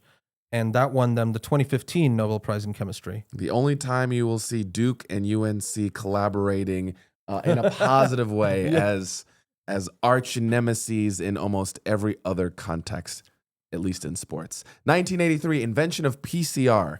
Yes, the polymerase chain reaction. This is the bread and butter of every bio lab, every biochemistry lab. Kerry Mullis invented the polymerase chain reaction at Cetus Corporation in Emeryville, California, and he utilized a repeated thermal cycle with a very special DNA polymerase that he had found in like bacteria in the hot springs of Yellowstone.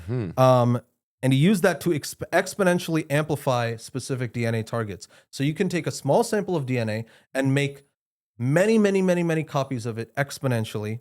Revolutionized molecular diagnostics because now I only need a little bit to actually sequence. Before I needed a lot of DNA in order to sequence it. Here, now I can amplify and then sequence. Earned him the 1993 Nobel Prize in Chemistry. This is a reminder to get out in nature. You may just find the inspiration for a Nobel Prize. 1983, formulation of the Haldane conjecture. Yes, this was theoretical physicist Duncan Haldane.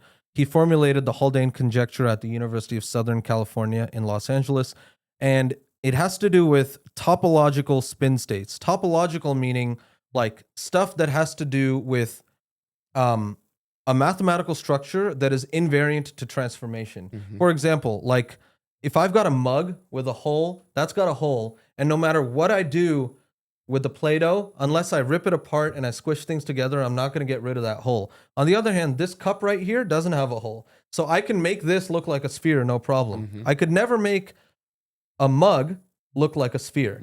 I can make it look like a donut because a donut has one hole and the mug has one hole. So this is the type of mathematical structure that I'm talking about. He discovered that there's low dimensional quantum spin chains that have topological phases, meaning like different states of being that are restricted by this topological structure.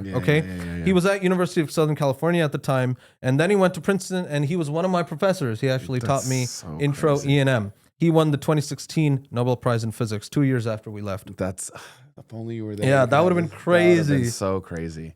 1983, commercial launch of AMPS and cellular engineering. Yes, this was the launch of the advanced mobile phone system in the US, and it marked the first commercial cellular network. It utilized this handoff protocol and switching logic that was developed at Bell Labs, catalyzed the rapid global adoption of cellular technologies, created the infrastructure for the modern mobile phone economy. This is why we've got cell phones, guys. Yes. Also, as you can see, Bell Labs continues to show up throughout the decades as we make our way to another 1984 discovery of telomeres and telomerase. Yes.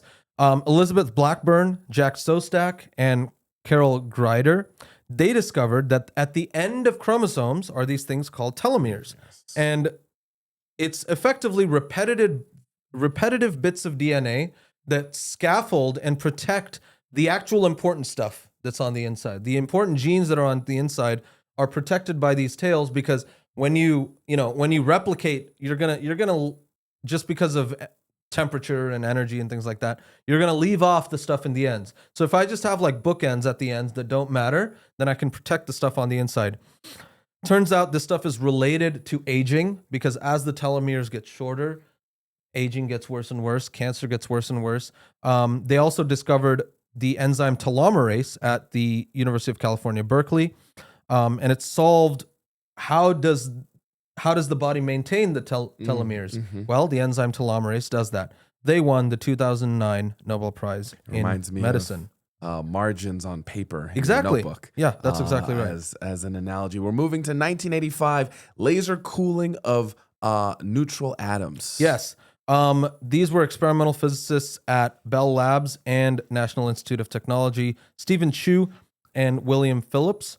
They developed methods to slow, cool, and trap neutral atoms using lasers. Very, very counterintuitive, because usually you would think, you shoot a laser at something, it's going to heat it up. Yes. They found a way of using the Doppler effect to actually cool down atoms and bring them down to way, way low temperatures. This is something that we're going to utilize later on. They won the 1997 Nobel Prize in Physics. Probably deserves a standalone episode from us. I like that one because cool lasers. Yeah. It's a great entry point for a video. 1985, and we did a deep dive on this one. Discovery of macroscopic quantum tunneling. Yep. They won the Nobel Prize just last year in 2025. These are physicists John Martinez, Michel Devereux, and John Clark.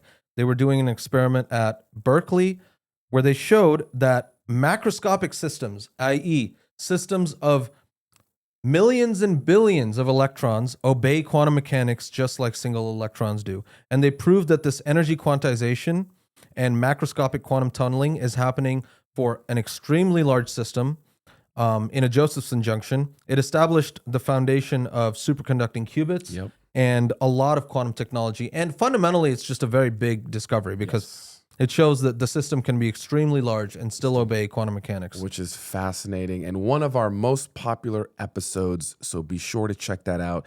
Staying in 1985, invention of the Boltzmann machine. Yes, this is the next step from the Hopfield network. Terry Sinowski, who was actually a PhD student of John Hopfield, he was at Johns Hopkins at the time, and Geoffrey Hinton, the godfather of AI, he was at Carnegie Mellon at the time. They developed the Boltzmann machine, named after Ludwig von Boltzmann, the physicist from 1800s. It's a stochastic recurrent neural network that introduced energy-based learning, the same type of energy argument that John Hopfield had used earlier.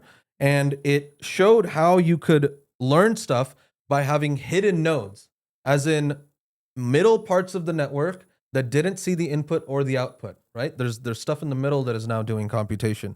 It solved a critical limitation in training multi-layer neural networks, which are now the bread and butter of AI today. Big shout out to Geoffrey Hinton there. 1986, again, we're continuing in the same vein, formulation of the backpropagation algorithm, a fundamental in all of these chatbots and frontier models we see today. This is, and we're starting to see why Geoffrey Hinton is called the godfather of AI. The year before, he did the Boltzmann machine. Now this year, with David Rumholt and Ronald Williams, he publishes this foundational paper on backpropagation, which is the mathematical engine that allows multi-layer neural networks to learn efficiently by taking the guesses and the difference between the ground truth and the guess that you have, backpropagating that out, changing the weights of the neural network so that at the next iteration, you're better at your guess.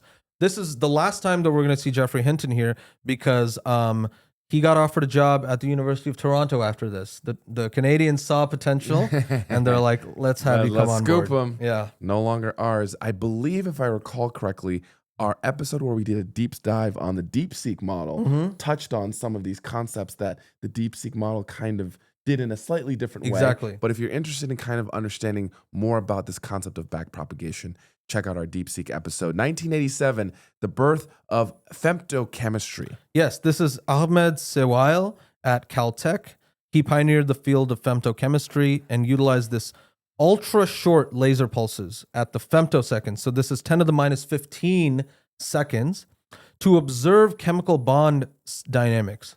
As in, chemical bonds are forming at that time scale, right? And he captured molecular transition states in real time, which is, it's just crazy that we can watch chemicals being formed. It's unbelievable. Right? The atom's like, hey, and then it like becomes friends with the other atoms. It's insane. It earned him the Nobel Prize in Chemistry in 1999. Rightly so. We are going to make a big jump to 1990 to 1992 Kobe mapping of the cosmic microwave background. Yes, this was astrophysicist John Mather at NASA Goddard and George Smoot at UC Berkeley. They utilized NASA's Kobe satellite and the data from that to provide definitive confirmation of the Big Bang. So before, we had Penzias and Wilson and Dickey. They had figured out that the cosmic microwave background is a thing. But they had really not categorized the map across the sky, right? The sky is this 360 degrees on all sides. We'd like to now see, is the cosmic microwave background the same over here as over here? Is the light coming from the Big Bang the same over here or over here and over here and over here? Turns out, yes. Up to a very small margin, the light is almost exactly the same. And it proves that this sort of cosmic black body spectrum, right? The universe was like a giant ball of gas, not giant, a tiny small ball of gas that was completely in equilibrium with itself. And it proved that like these temperature anisotropies are perhaps what give structure later on. Like these tiny fluctuations in the temperature of the cosmic microwave background is what gives us all of the structure that we see today with galaxies, us. You know, it's insane. And on the right-hand side, at the top, you see the Kobe satellite image. And on the bottom, NASA sent out further refinements of that satellite to get smaller and smaller structural detail. And it's really cool because you can see a blurred image of the baby universe. Yes. And then as we turn the resolution dial up, it's the same image, but now we're getting a clearer picture. It's a little more granularity. Yeah. And for those interested in mass sky surveys generally, check out Krishna's interview with Dr. Michael Blanton, who I might say is one of the godfathers of large-scale digital sky surveys during his leadership of the Sloan Digital Sky Survey, among other things. Yes. And these guys won the 2006 Nobel Prize in Physics. We are moving to 1991, discovery of olfactory receptors. Crazy that 1991 is not that long ago. Not that long ago. But this is how we figured out how our nose works, right? What are the chemical receptors that bind to specific smells and give us the sense of smell? Neuroscientists Linda Buck and Richard Axel at Columbia University, they identified the genetic foundation of that sense of smell. And they discovered this massive multi-gene family of 1,000 different odorant receptors that are now in our nose. They earned the 2004 Nobel Prize in Medicine. We are going to jump forward to 1992 to 1998, discovery and structural elucidation of membrane channels. Yes. So, the cells have an inside and an outside, and then they've got a border of this lipid membrane. How does water get in and out? Exactly. Water can't flow through that lipid membrane. It's like a bunch of fat, right? And fat obviously does not let water go through. Furthermore, in neurons, you've got potassium and calcium channels and sodium channels. Now, potassium and sodium are different sizes. The ion channels that let through, let's say, potassium, they should also let through sodium because sodium is smaller. Yes. How come they don't? Exactly. These guys are the ones who figured that out. So Peter Agray at Johns Hopkins, he figured out what aquaporins look like. Aquaporins as in the holes in our membranes that let us transport water through. And Roderick McKinnon at Rockefeller University, he unmasked the molecular architecture governing this potassium channel. That's the image that you see over there. And that protein is just ingenious because it only lets through potassium, which is a larger ball, but it rejects sodium, which is smaller, because of some really weird physics that happens in the middle. Again, another thing for a great episode. They won the 2003 Nobel Prize in Chemistry. We'll do that one in the future for sure. Our membranes are not a fan of open borders and have strict border control. 1993, pioneering of directed evolution. Yes, we recently just talked about directed evolution in one of our episodes. Yes. I can't remember which one. But this was Frances Arnold. She pioneered directed evolution at Caltech. It abandoned this rigid rational design of proteins where it's like, okay, I want the protein to do this and like I want it to look that way. What Frances Arnold said is, why don't we let life figure it out how to make the protein look the way that it wants it to look? I'm only going to optimize for the endpoint behavior and use evolution within the lab to optimize my protein. So she had these iterative loops that would run random mutations, and then she would screen out the mutations that didn't work and filter through the mutations that did. And it's been used to engineer custom enzymes ever since. She won the 2018 Nobel Prize in Chemistry. Very similar to the concept of Ralph loops in AI coding. Very much the exact same concept. We can thank directed evolution as part of the inspiration there. 1993 to 1994, discovery of the impact of comet Schumacher-Levy 9. Yes, so this is astronomer Carolyn Schumacher, Eugene Schumacher, who we had earlier, who figured out that the meteor crater in Arizona was an actual meteor, Yes. and David Levy. They discovered Comet Schumacher-Levy 9 using the telescope at Palomar Observatory, just down south here from Los Angeles. This was a comet that was captured by Jupiter's gravity and then torn apart with tidal forces. So it became this chain of cometary debris that then came back and then hit Jupiter. And we could watch it live. And we knew exactly when it was going to happen. All of the telescopes around the planet Earth, along with the Hubble, was pointed at Jupiter. And you could literally watch the bombing of Jupiter. Yes. You know? Yes. And I mean, it released enough energy to like destroy Earth or something. It was massive. Right. And thankfully, it wasn't pointed at Earth, but our big bro, the big red planet Jupiter. And I mean, the other big thing about it is like, that's when everyone was like, oh, so this could happen. Like, we should probably be worried about it. This isn't just something that the dinosaurs needed to be worried about 65 million years ago. This could still happen. And we talked about planetary defense. Yes. I mean, this is when people started taking it seriously because we just watched it live. Right. And it's like, yo. It's a real area of research that we definitely need to pay attention to. And then we saw... what was the interstellar object where we pointed the stuff as well at the same time about a year or two ago. 1993, a binding change mechanism of ATP synthase. Yes. This is biochemist Paul D. Boyer at UCLA.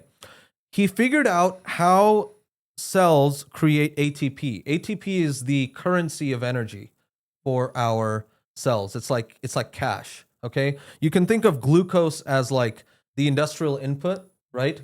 But from that, you've got to create something liquid that can then be transferred from party to party, from protein to protein, to make the proteins go from one state to another state. We had already discussed phosphorylation earlier and how this adding of a phosphate group makes the proteins go from one state to another. Yes. Well, how do you get those phosphate groups in the first place? The mitochondria creates it using ATP synthase. And for a long time, we didn't really know how it worked. It turns out it's a literal ratchet.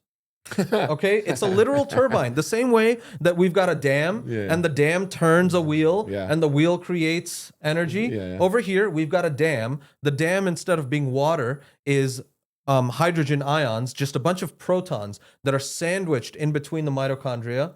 There's a little turbine that lets the protons through. And because all the protons want to get away from each other, right? Because they're all positively charged. Right. There's a massive flux of protons and they can do a lot of work. And as the protons flow through, there's a ratchet that turns a wheel on the protein, and that wheel turning takes a phosphate and an ADP, a diphosphate, and sticks another phosphate in, and sticks another phosphate in. And it's just this absolutely beautiful mechanism that we're definitely going to cover in another episode, because it's probably my favorite protein of all time. Is ATP synthase. He discovered that rotational catalysis. It won him the 1997 Nobel Prize in Chemistry. And when I was at UCLA, the main biochemistry building is named after him. Yeah, Boyer Hall. Adenosine triphosphate, the fiat of our energy system. 1993 to 2000, discovery and universal conservation of microRNA. Yes, this was Victor Ambrose and Gary Ruvkun at Harvard and Massachusetts General Hospital. I'm not going to give MIT more credit than it deserves. He discovered microRNA, and they proved that universally it's conserved all across a bunch of species. This microRNA is a fundamental post-transcription mechanism, meaning, I've got DNA, the DNA gets transcribed into mRNA, but then that mRNA gets regulated by these microRNA mechanisms. It's hugely important for RNA biology and developmental genetics, medical therapeutics. It opened up new dimensions for oncology and pharmacology. It revealed that 60% of human protein coding genes are actively fine-tuned by these microRNA. That's not a minority. That's not 60%. That's a lot. Right? Yeah. They won the 2024 Nobel Prize in Medicine. Phenomenal discovery, that one.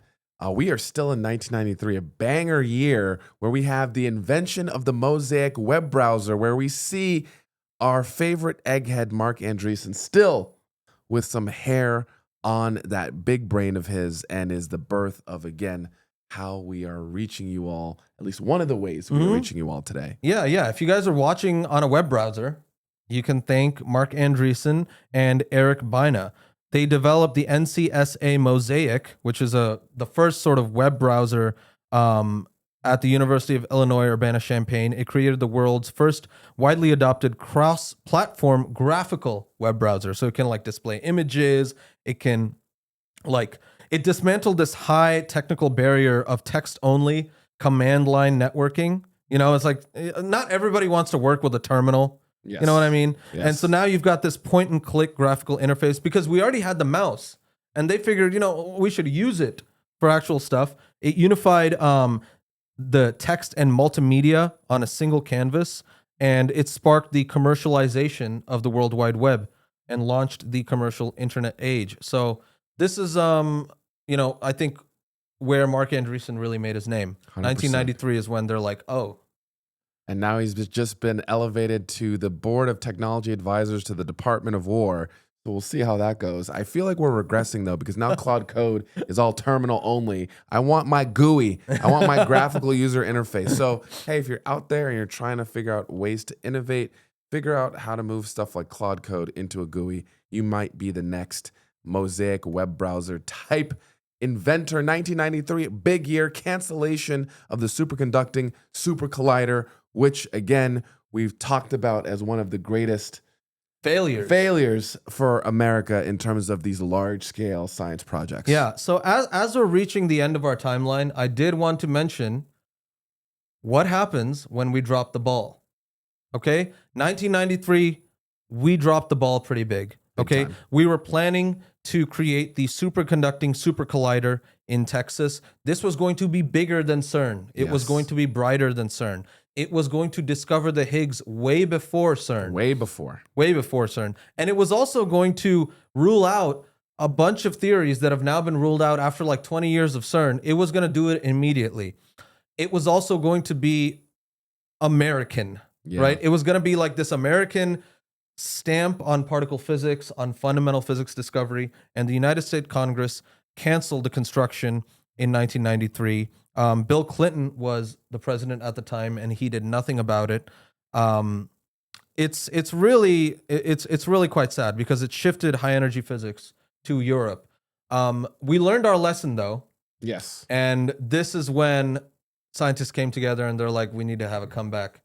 We'll talk about the comeback in a bit. It's not going to happen again. And we had a surplus at the time. Yeah. We weren't in a deficit. It's crazy. Yeah. It's crazy. But they're like, what are we going to do with the Higgs?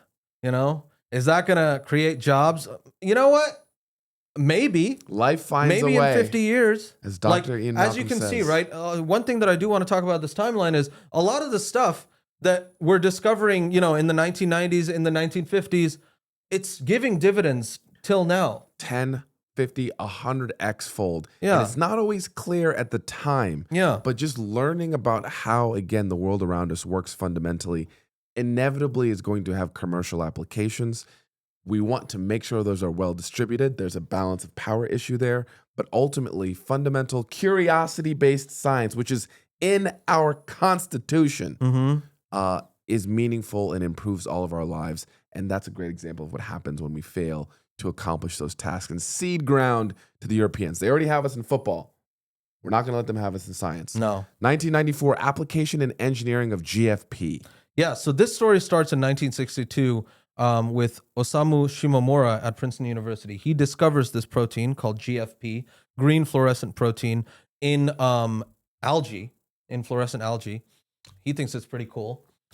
It takes another 30 years for neurobiologist Martin Chalfie at Columbia and biochemist Roger Sien at UCSD to express that green fluorescent protein, isolate the genetics of that green fluorescent protein, and then use that in biomedical research to start tagging cellular processes. So now we can watch them live with our microscope. Yes. We can use the genetics of the GFP to tag it to a certain protein. So now when the protein moves around in the cell, we can just watch it because it's got this little green tag that's like a little LED light at the microscopic level. Little beacon.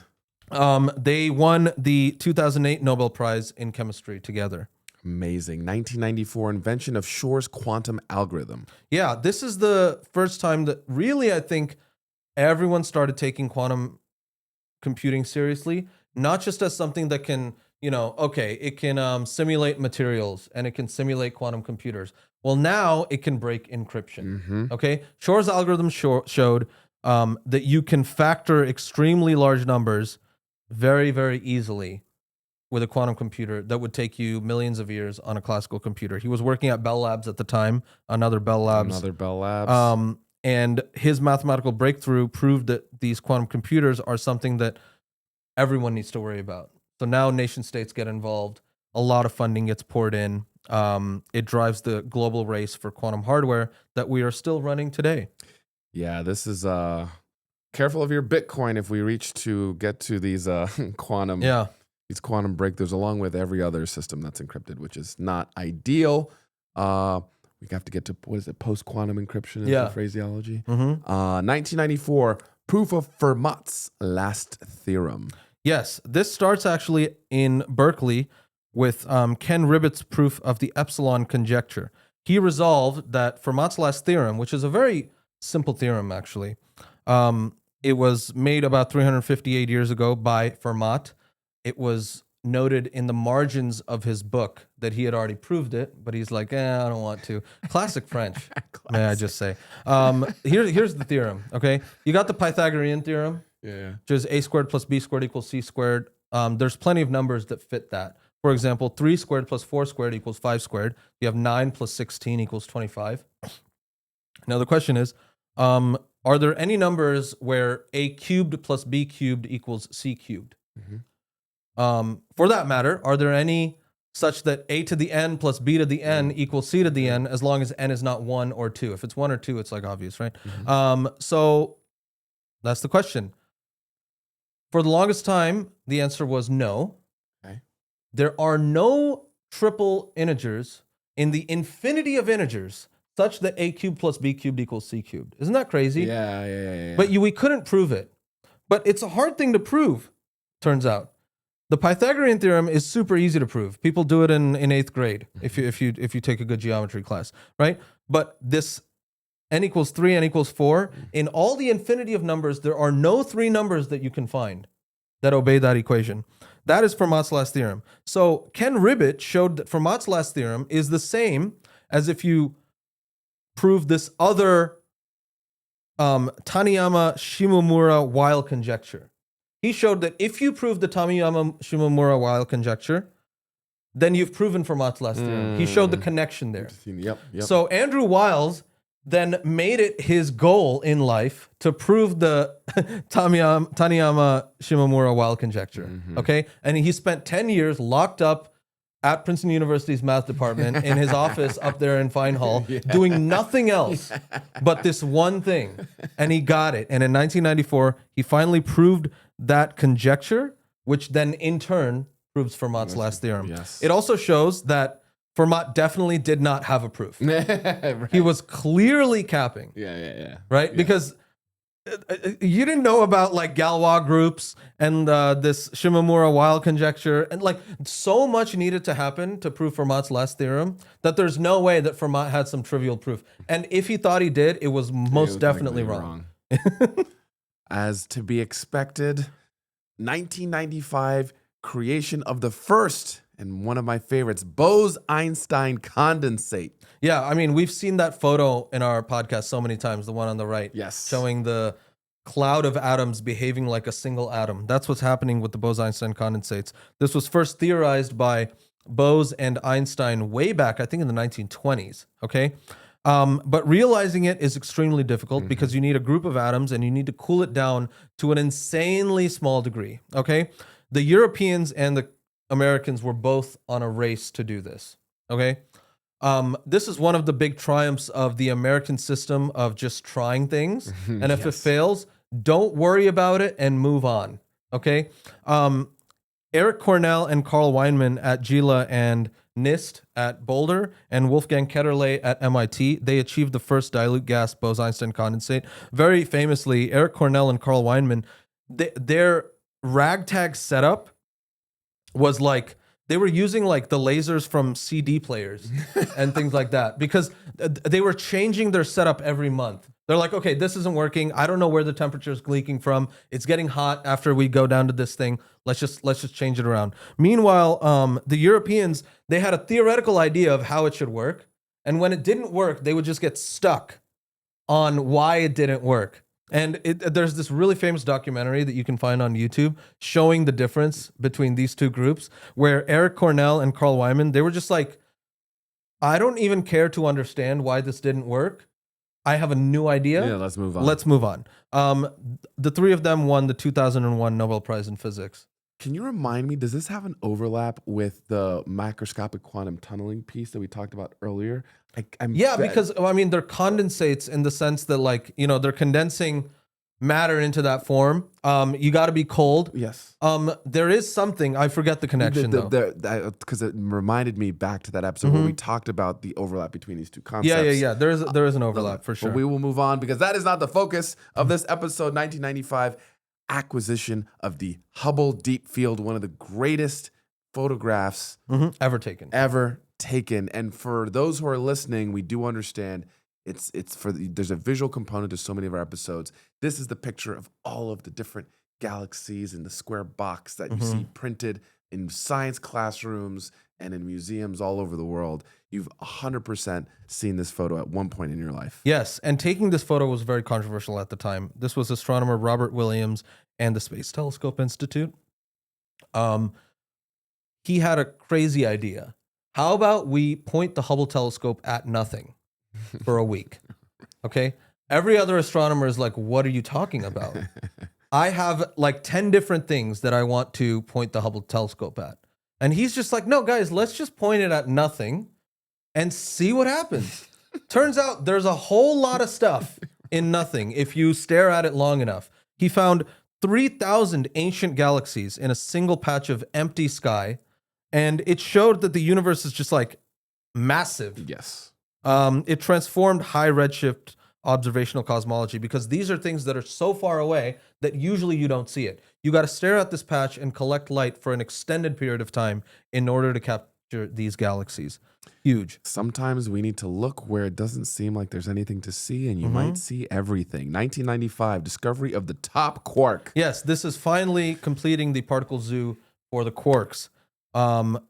Physicists at the CDF and the D Sigma, I think, collaborations at Fermilab, they discovered the top quark, which is the sixth and final subatomic building block. So we started with the up and down for the protons. Then we discovered the charm with the J psi particle. With the charm came the strange. And then finally we had bottom first, and then top came last from Fermilab. Keep your head out of the gutter, folks. We're talking about quarks. 1997, IBM Deep Blue defeats Garry Kasparov. And I was young, but I even remember this. This is huge. Yeah. Even I was in India at the time, and it was huge because chess was a big thing in India. Vishwanathan Anand was, rising to stardom. And here, chess had been considered something that only humans can play, right? Because there's that extra factor. Chess is an art. Computers can't be intuitive. And suddenly, IBM's Deep Blue supercomputer defeated the world chess champion, Garry Kasparov, in a 6-game match. Garry very famously cried shenanigans and said that they had grandmasters behind it, and like there was definitely a human involved, and like he accused the IBM team of cheating. They had a final press conference where like they like brought them all on board, and like everyone booed the 6 computer scientists who had made Deep Blue because they thought it was going to be the end of chess. Right. Far from it. Yes. Chess is super popular now because of that human element. Yes. We want to see who does the least number of mistakes. Yes. And I watch chess all the time. It's really fun. It hasn't changed because Deep Blue beat Garry Kasparov. Arguably, right now, it's having a renaissance with what's his name, Magnus Carlsen. Hikaru Nakamura. There's a very popular chess players. Yes. I'm a big fan of Fabiano Caruana. Yeah. Yes. And an era where you thought it was dead, it will always come back to life because the human element still matters. 1998, discovery of innate immune activation. Yes. With The immune system, there's innate immunity and then adaptive immunity. Adaptive immunity is the part that learns, but innate immunity is stuff that we already know and it's hardwired into our genetics. Geneticist Bruce Butler at the UT Southwestern, he identified TLR4, toll-like receptor 4, and that unmasked the molecular mechanism for innate immunity. It earned him the 2011 Nobel Prize in Physiology. We're getting close to modern day 1998. Dynamical proof of Sagittarius A. I'm a Sagittarius A, and I'm Canadian. Sagittarius A. Okay, this was astronomer Andrea Ghez at UCLA. She watched the black hole at the center of our Milky Way, and she found definitive proof that there's definitely something there. What she did was track stars near the Milky Way and saw they were looping around in Keplerian orbits, just like planets do around our sun, but there's nothing there in the middle. She calculated the mass of that thing, and based on the trajectory of these stars, how small that thing should be, and showed that it's got to be a supermassive black hole. It's the center of every galaxy now, and it earned her the 2020 Nobel Prize in Physics. Back at your second home there at UCLA, with a great team over there. 1998, discovery of RNA interference. Yes, we talk about genetic mechanisms all the time. This is one of the latest ones that's been developed. This was Andrew Fire and Craig Mello. They discovered RNA interference at Carnegie Institution and UMass Medical School, and they showed that double-stranded RNA can selectively silence targeted genes.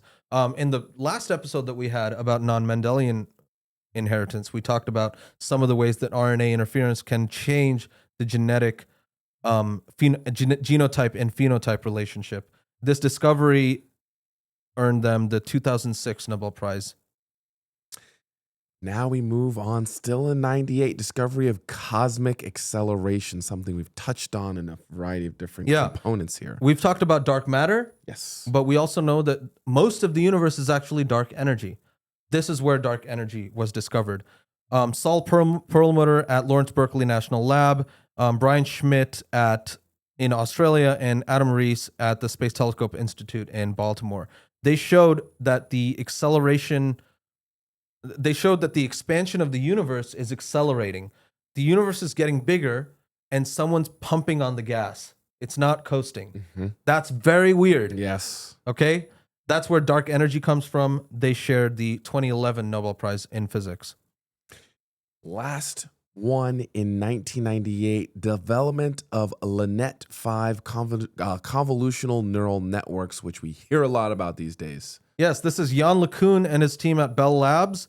They developed LINET 5, which is the convolutional neural network architecture that revolutionized computer vision by automating handwritten digit recognition. This is the first real industrial application of neural networks and convolutional neural networks, specifically for the problem of computer vision. Because when you write your checks, right, and you scan it and then it goes into your bank account, you don't have to tell the teller and then the teller punches in something, right?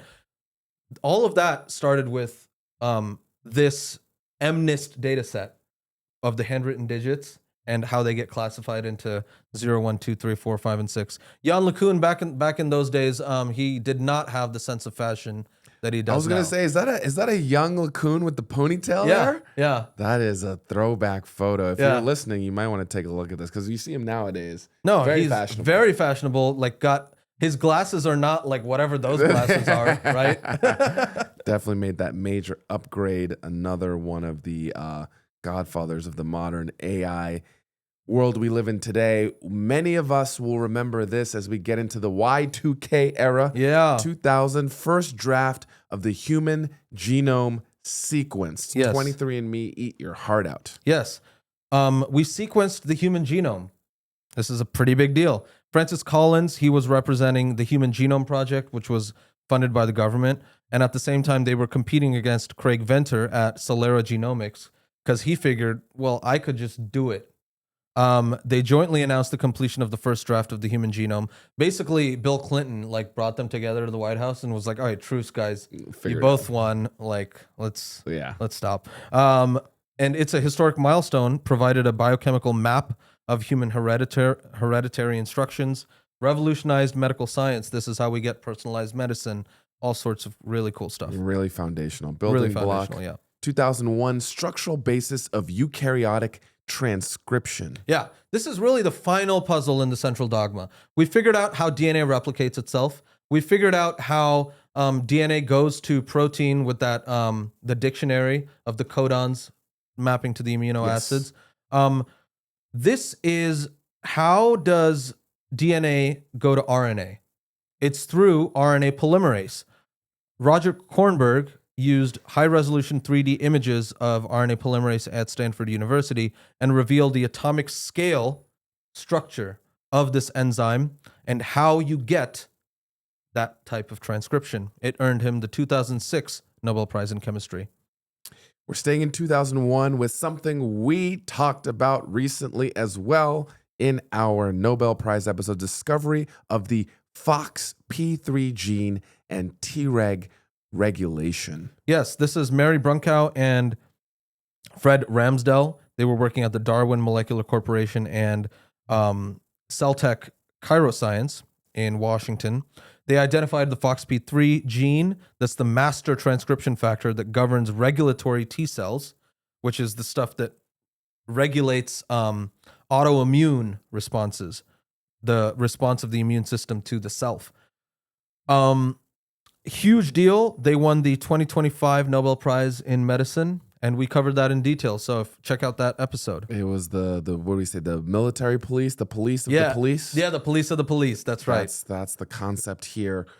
Staying in 2001 with the first direct detection of an exoplanet atmospheres. One of my favorite things we've talked about too is how we actually do atmosphere detection for exoplanets. Yeah, and this is the first guy to do it. He was David Charbonneau at Caltech, Harvard, Smithsonian. He used the Hubble Space Telescope to look at the atmosphere of an exoplanet. He waited for the exoplanet to pass in front of the star and then used the spectra of that to figure out what the planet was doing to the star's spectra. Figured out that there's actually a bunch of atomic sodium in that transiting gas giant. Huge. It's a fun concept. 2003, computational de novo protein design. Yes. This was David Baker at the University of Washington. He used the Rosetta software suite to engineer TOP7, which is the protein that you're seeing on the screen over there. That's the world's first entirely custom synthetic protein that's designed completely from scratch. This is where we're starting to become like, godlike in our molecular capacity. Yes. It's really crazy that in this timeline, we've gone from what's a gene? Yes. Oh, it's on a chromosome to almost 100 years later. Yes. I designed a protein on my own using software. This is the culmination of biotechnology, artificial intelligence, computation, all sorts of stuff. It earned him the 2024 Nobel Prize in Chemistry, which he actually shared with Dennis Hassabis at Google AlphaFold. Google DeepMind. DeepMind, sorry, yeah. Yes. For AlphaFold. For AlphaFold, which is, again, so incredible. 2004, proof of the green tau theorem. Yes, this is Terence Tao at UCLA and Ben Green at the University of Cambridge. They proved that the sequence of prime numbers contains arbitrarily long arithmetic progressions, meaning like progressions like 3, 5, 7. That's an arithmetic progression because there's 3 prime numbers that are 2 apart. They showed that the sequence of prime numbers, you can give me any number of how apart they are and any number of how long, and I'll find you such a sequence in all of the prime numbers, which is kind of crazy when you think about how rare prime numbers get. Yes. As you get larger and larger, and how they're supposed to be completely random, but there's still somehow some kind of structure, but the randomness creates this structure. It's really, really cool. It bridged additive combinatorics and number theory. Again, one of the few mathematics things that I kind of understand. And we love to see it. 2005, the invention of optogenetics. Yes, we talk about this a lot. Carl Dijsselroth, Ed Boyden, and Feng Zhang at Stanford and MIT, they developed optogenetics. this idea of channel proteins that open and close and let stuff through the cell membrane based on light. Yes. So I can shine a light beam and turn on cells and turn off cells. They used light-sensitive algyl proteins, the same way that GFP is from like green fluorescent protein, from like from again parts of life. This is a revolutionary technology, and it's been used in every single university now to probe neural circuits of behaving animals in real time. We had a great episode on a breakthrough paper around optogenetics a few episodes back that it's worth taking a look at. We're staying in 2005, nucleoside base modifications of mRNA vaccines. Ooh, scary. Yeah. Well, Caitlin Carrico and Drew Weissman at the University of Pennsylvania, they discovered that you can replace the uridine with pseudouridine in synthetic mRNA, and that prevents inflammatory immune responses in our body. So now effectively you can create vaccines using mRNA very quickly. You don't need to figure out how to keep a virus alive and then kill it and then all this other kind of stuff. You can just give the genetic instruction for whatever antigen, put that into an mRNA, put it into the body. The body takes care of the rest. It makes the antigen, it trains the immune response, and then all of a sudden you're immune. This is the backbone of the COVID-19 vaccine that brought us out of the pandemic, arguably, and it earned them the 2023 Nobel Prize in Physiology. And it's worth understanding the mechanics here, because once you understand the mechanics, the idea that it's spooky becomes way less concerning. 2007, we referenced the mother of all demos. This is maybe the closest modern version of the mother of all demos, with the invention of the multi-touch smartphone.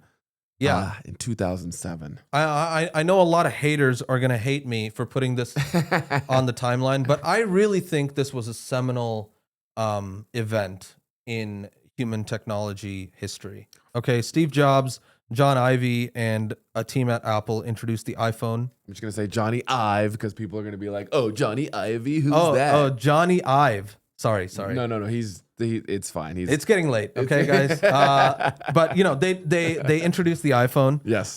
It's the first commercially successful multi-touch smartphone. I mean, it completely changed the world, right? Yeah. Mobile computing era drives the transition from desktop-bound services to now cloud-connected applications on your cell phone. I mean, we're all addicted to our cell phone. Perhaps that's this man's fault, but at the end of the day, it has completely transformed the global economy. I mean, I look at my family in Zimbabwe, which did not have the same industrial revolution time period in terms of infrastructure that we had in the US. Anywhere you go in Zim right now, the most remote place ever, they all have touchscreen, multi-touch smartphones. Yeah. All of their money is there. All of the economies run from these devices. Same with India. And it's a huge enabling layer. And it's very different. Different cultures, it's manifested differently. In first world countries, there's some issues because it's just different. We have a curse of opulence. Yes. You know? Yes. But yeah, in the world at large, this is a huge deal. Huge deal. 2008, confirmation of subsurface water ice on Mars. Yeah, this was NASA's Phoenix Mars lander. It confirmed the presence of subsurface water ice in the Martian Arctic utilizing a robotic excavation. It basically like excavated, found some ice, and then started taking pictures of it repeatedly, and you could see the ice go down, you know, and you can calculate just how much there is. This was huge because we found water definitively on Mars. Next door. Yeah. So water might be very pervasive everywhere as a building block of life. 2011, invention of CAR T-cell therapy. Yes, this is personalized medicine doing really, really great things. Carl June at the University of Pennsylvania, Stephen Rosenberg at NIH, and Michael Sadelain at MSKCC, they revolutionized oncology with this CAR T-cell therapy. It's a living drug that programs T-cells to hunt and destroy cancer cells. It's pretty incredible, right? It inaugurated the modern era of cellular immunotherapy. It's leading to the first FDA-approved cell-based gene therapies and creating a robust, rapidly evolving pipeline for, treating these types of malignancies. It's incredible. Again, you see these things all building on each other. We are getting close to the end of our list, and something we mentioned earlier about splicing made me think of this 2012 discovery, the development of CRISPR-Cas9 genome editing, another thing we talk about often on the podcast. Yes, this is the graduation of the restriction enzyme concept. Exactly. Before we had the idea of restriction enzymes, which were specific enzymes that looked for specific patterns in the DNA for where to cut. Here, we've got a restriction enzyme that is programmable, meaning I give you the DNA that you want to look for, and it'll do the rest, right? It'll find whatever DNA I want. Instead of having specific tools, now I've got a generalized tool.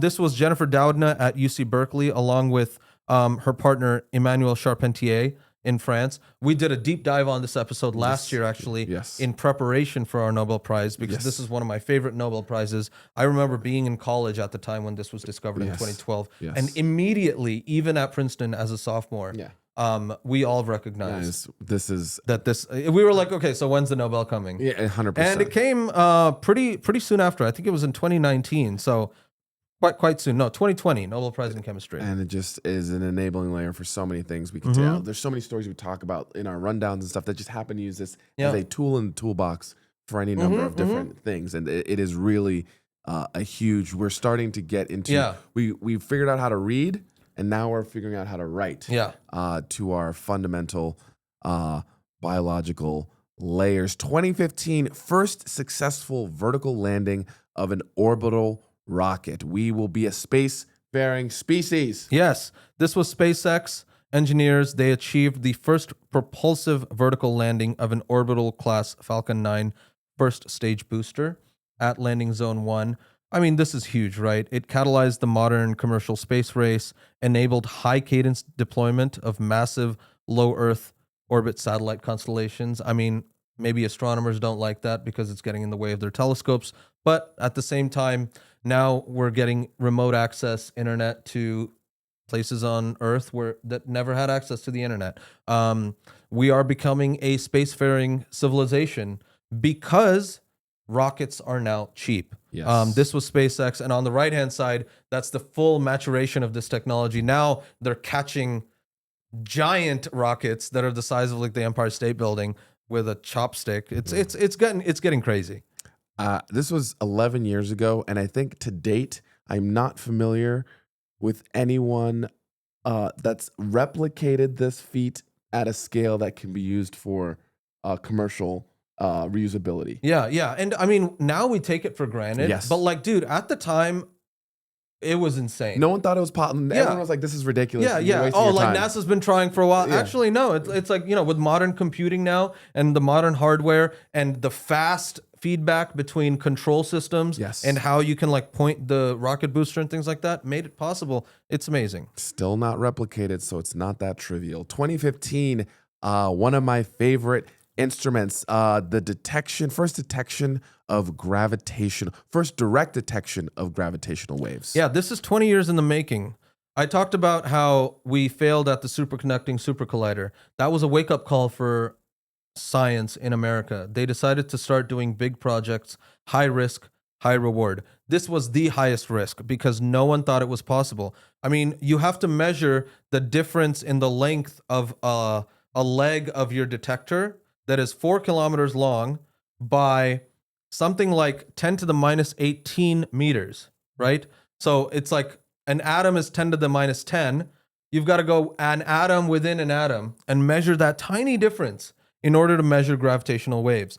We had already discovered gravitational waves, kind of, with the Taylor-Hulse binary pulsar, where we had shown that obviously gravitational waves were permeating out of the binary pulsar. That was an indirect. But it was indirect. Yes. This, we're literally measuring a gravitational wave move through space and time and distort the length and the timing of photons traveling in tunnels. There are 2 observatories now, one in Washington State and one in Louisiana. The LIGO collaboration detected 2 black holes colliding, spiraling together, and forming one big black hole that shone with enough energy that was brighter than all of the stars in the universe combined.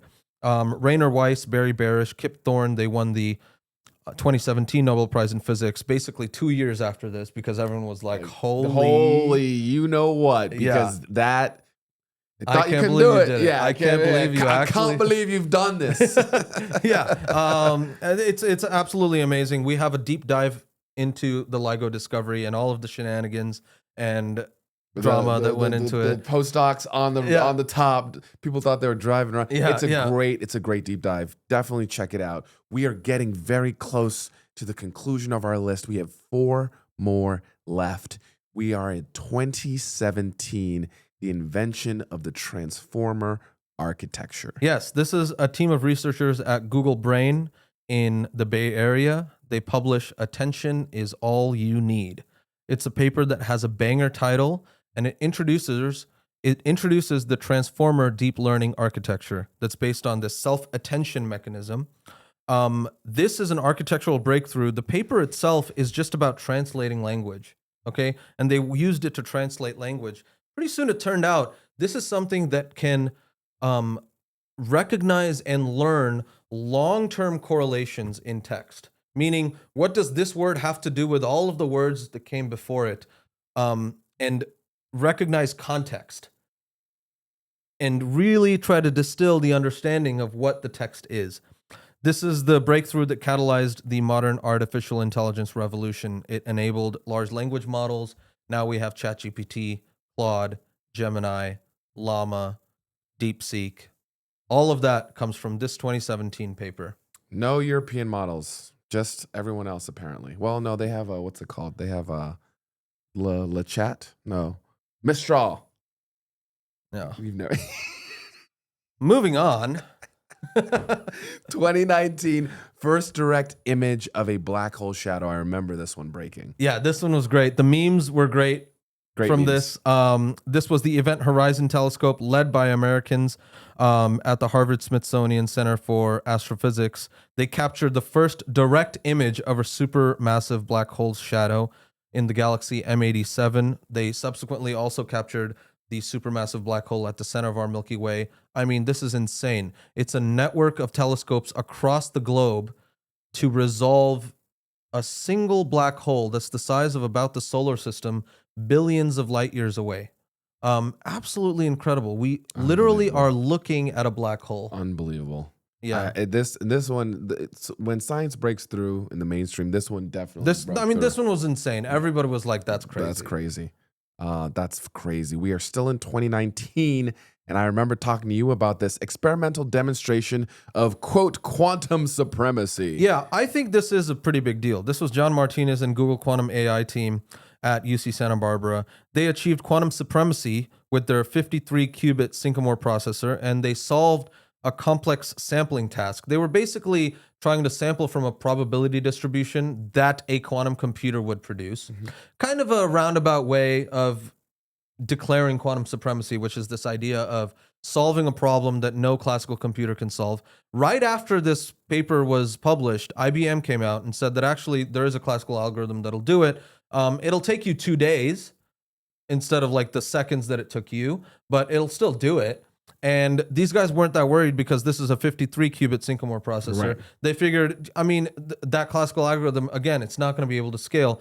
They recently released, I think, 100 plus or 200 qubit algorithm. And that one definitively a classical computer couldn't do for millions of years. It's a roundabout problem. It's kind of a problem that's made to show quantum supremacy, but I think it shows just how far technology has gone to create actually like a workable quantum computer that can take from a quantum distribution, right? Yes. That's something that a classical computer can't do. I thought it was still a really cool paper. Meaningful. I remember we were talking. I texted you immediately after I saw the headline, like, what does this all mean and where do we go from here? We are almost at the conclusion of our 250-year list. Thank you all for those who are still with us. 2.5 hours in 2021 launch of the James Webb Space Telescope. This is huge. The James Webb Space Telescope. It's in deep space orbit at the second Lagrange point, so it's not even orbiting Earth. We just shot it out. It's out in a little spot that's a stable orbit between the Earth and the Sun. It sort of chases us along, or maybe we chase it. I forget which one L2 is. But in any case, it's got a giant gold-coated mirror, highly sensitive infrared instruments. It's got effectively like a helium cooling system to cool the instruments down so that it can take these pristine images, and it is already rewriting astrophysics textbooks. Absolutely amazing. We talk about the results from the James Webb almost every month. It's unbelievable. Yeah. It's happening all the time. And we have Vera Rubin. We have the Romans about to go up. There's just so many things that are just going to change our entire perspective of what we see in the night sky. And we are going to end with something that may feel curious on this list. But if you've stayed with us for part 2 only, part 1 and part 2, or just are coming from the clips and find yourself here at this part of the episode, in 2025, we have seen a federal science funding contraction. And if you've seen the incredible advancements, the way it's impacted the lives of not only us, but all of humanity over this very short 250-year period, all of this required an ecosystem that was willing to fund science when we didn't yet understand whether it was going to have a commercial benefit, a business benefit, help the stock market price of some biotechnology company. But we've had hundreds of thousands, millions of researchers, scientists, and institutions dedicate their lives to exploring the world around us that has given us so many of the conveniences, the advancements, the health benefits that we get to experience every day and sometimes take for granted. And that has been funded almost primarily by the federal funding system of grants, research grants, and other programs. And unfortunately, in the 2025 and 2026 time period, there's been a suspension of over 7,800 federal research grants and a $3 billion shortfall across the National Institutes of Health and the National Science Foundation, which is now triggering an existential crisis within the American scientific ecosystem, which is now driving some of our best people to find stability elsewhere because they have families, they have partners and kids, they have mortgages and needs to survive. And it is so important that we understand the value of this fundamental science research ecosystem, which we've tried very hard to expose through this incredible deep dive journey, which again, you can always go back to at ffppod.com/America250 to see and understand all of these great things that curiosity-driven science has given us, and we hope will continue to give us for decades and centuries and millennia to come. But it is not possible if we take away the very funding that enables it to happen in the first place. And it is a slightly morbid place to end our episode. But unfortunately, this is the reality. This is the reality we live in today. And I want to give you an opportunity to speak to this as well before we wrap up the episode. Yeah, I mean, look, American science has dominated for a reason. It's because of taxpayers like us. And I am incredibly proud as an American taxpayer of all of these things that our people have been able to contribute to humanity. Just a few little numbers, right?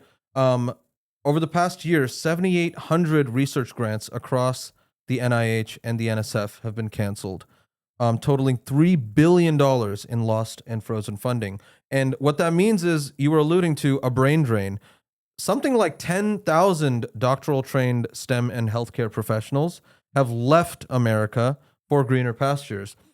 It's a massive, massive thing. There's a new mandate from the Office of Management and Budget that introduces a centralized political oversight to grant making, which I think is extremely dangerous. Yes. The whole idea of curiosity-driven research and basic research is to pursue questions that are interesting because of that reason only. They are interesting, okay? Not because of some political agenda and blah, blah, blah, blah, blah. I think we're really going backwards. It's not over yet. It's not. And I do think that American infrastructure in science is going to bounce back. But it's going to take an effort from, I think, average taxpayers like us to call our representatives in Congress, to call our senators, and to pressure them to make things right when it comes to funding the NIH, funding the NSF, funding NASA science. NASA shouldn't just be like a military wing. Okay, it should be something that makes things like the James Webb Space Telescope. So, I'll get off my soapbox, but No, I think it's important. And one of the ways we will try to help, this is an active process that is happening now. There are budget negotiations that are going into what will now be the funding cycle for 2027. And there are going to be ways in which we can impact that process. We are working on a couple of initiatives to help you understand, what does that look like? How does the science funding actually work? What is the number? How big is it? You'd be surprised how small it actually is. yeah. And if we want to talk about ways in which we can attack the deficit, this is not really the best place to look, because No. I promise you are wasting money in much more egregious places, in much larger ways. But it's important to talk about the data first and understand from first principles how science funding and policy really works. And that's an initiative we look forward to working on in the wake of, again, our 250th America celebration on the history of science, innovation, and the ecosystems and infrastructures that have enabled that within the US for such a long time.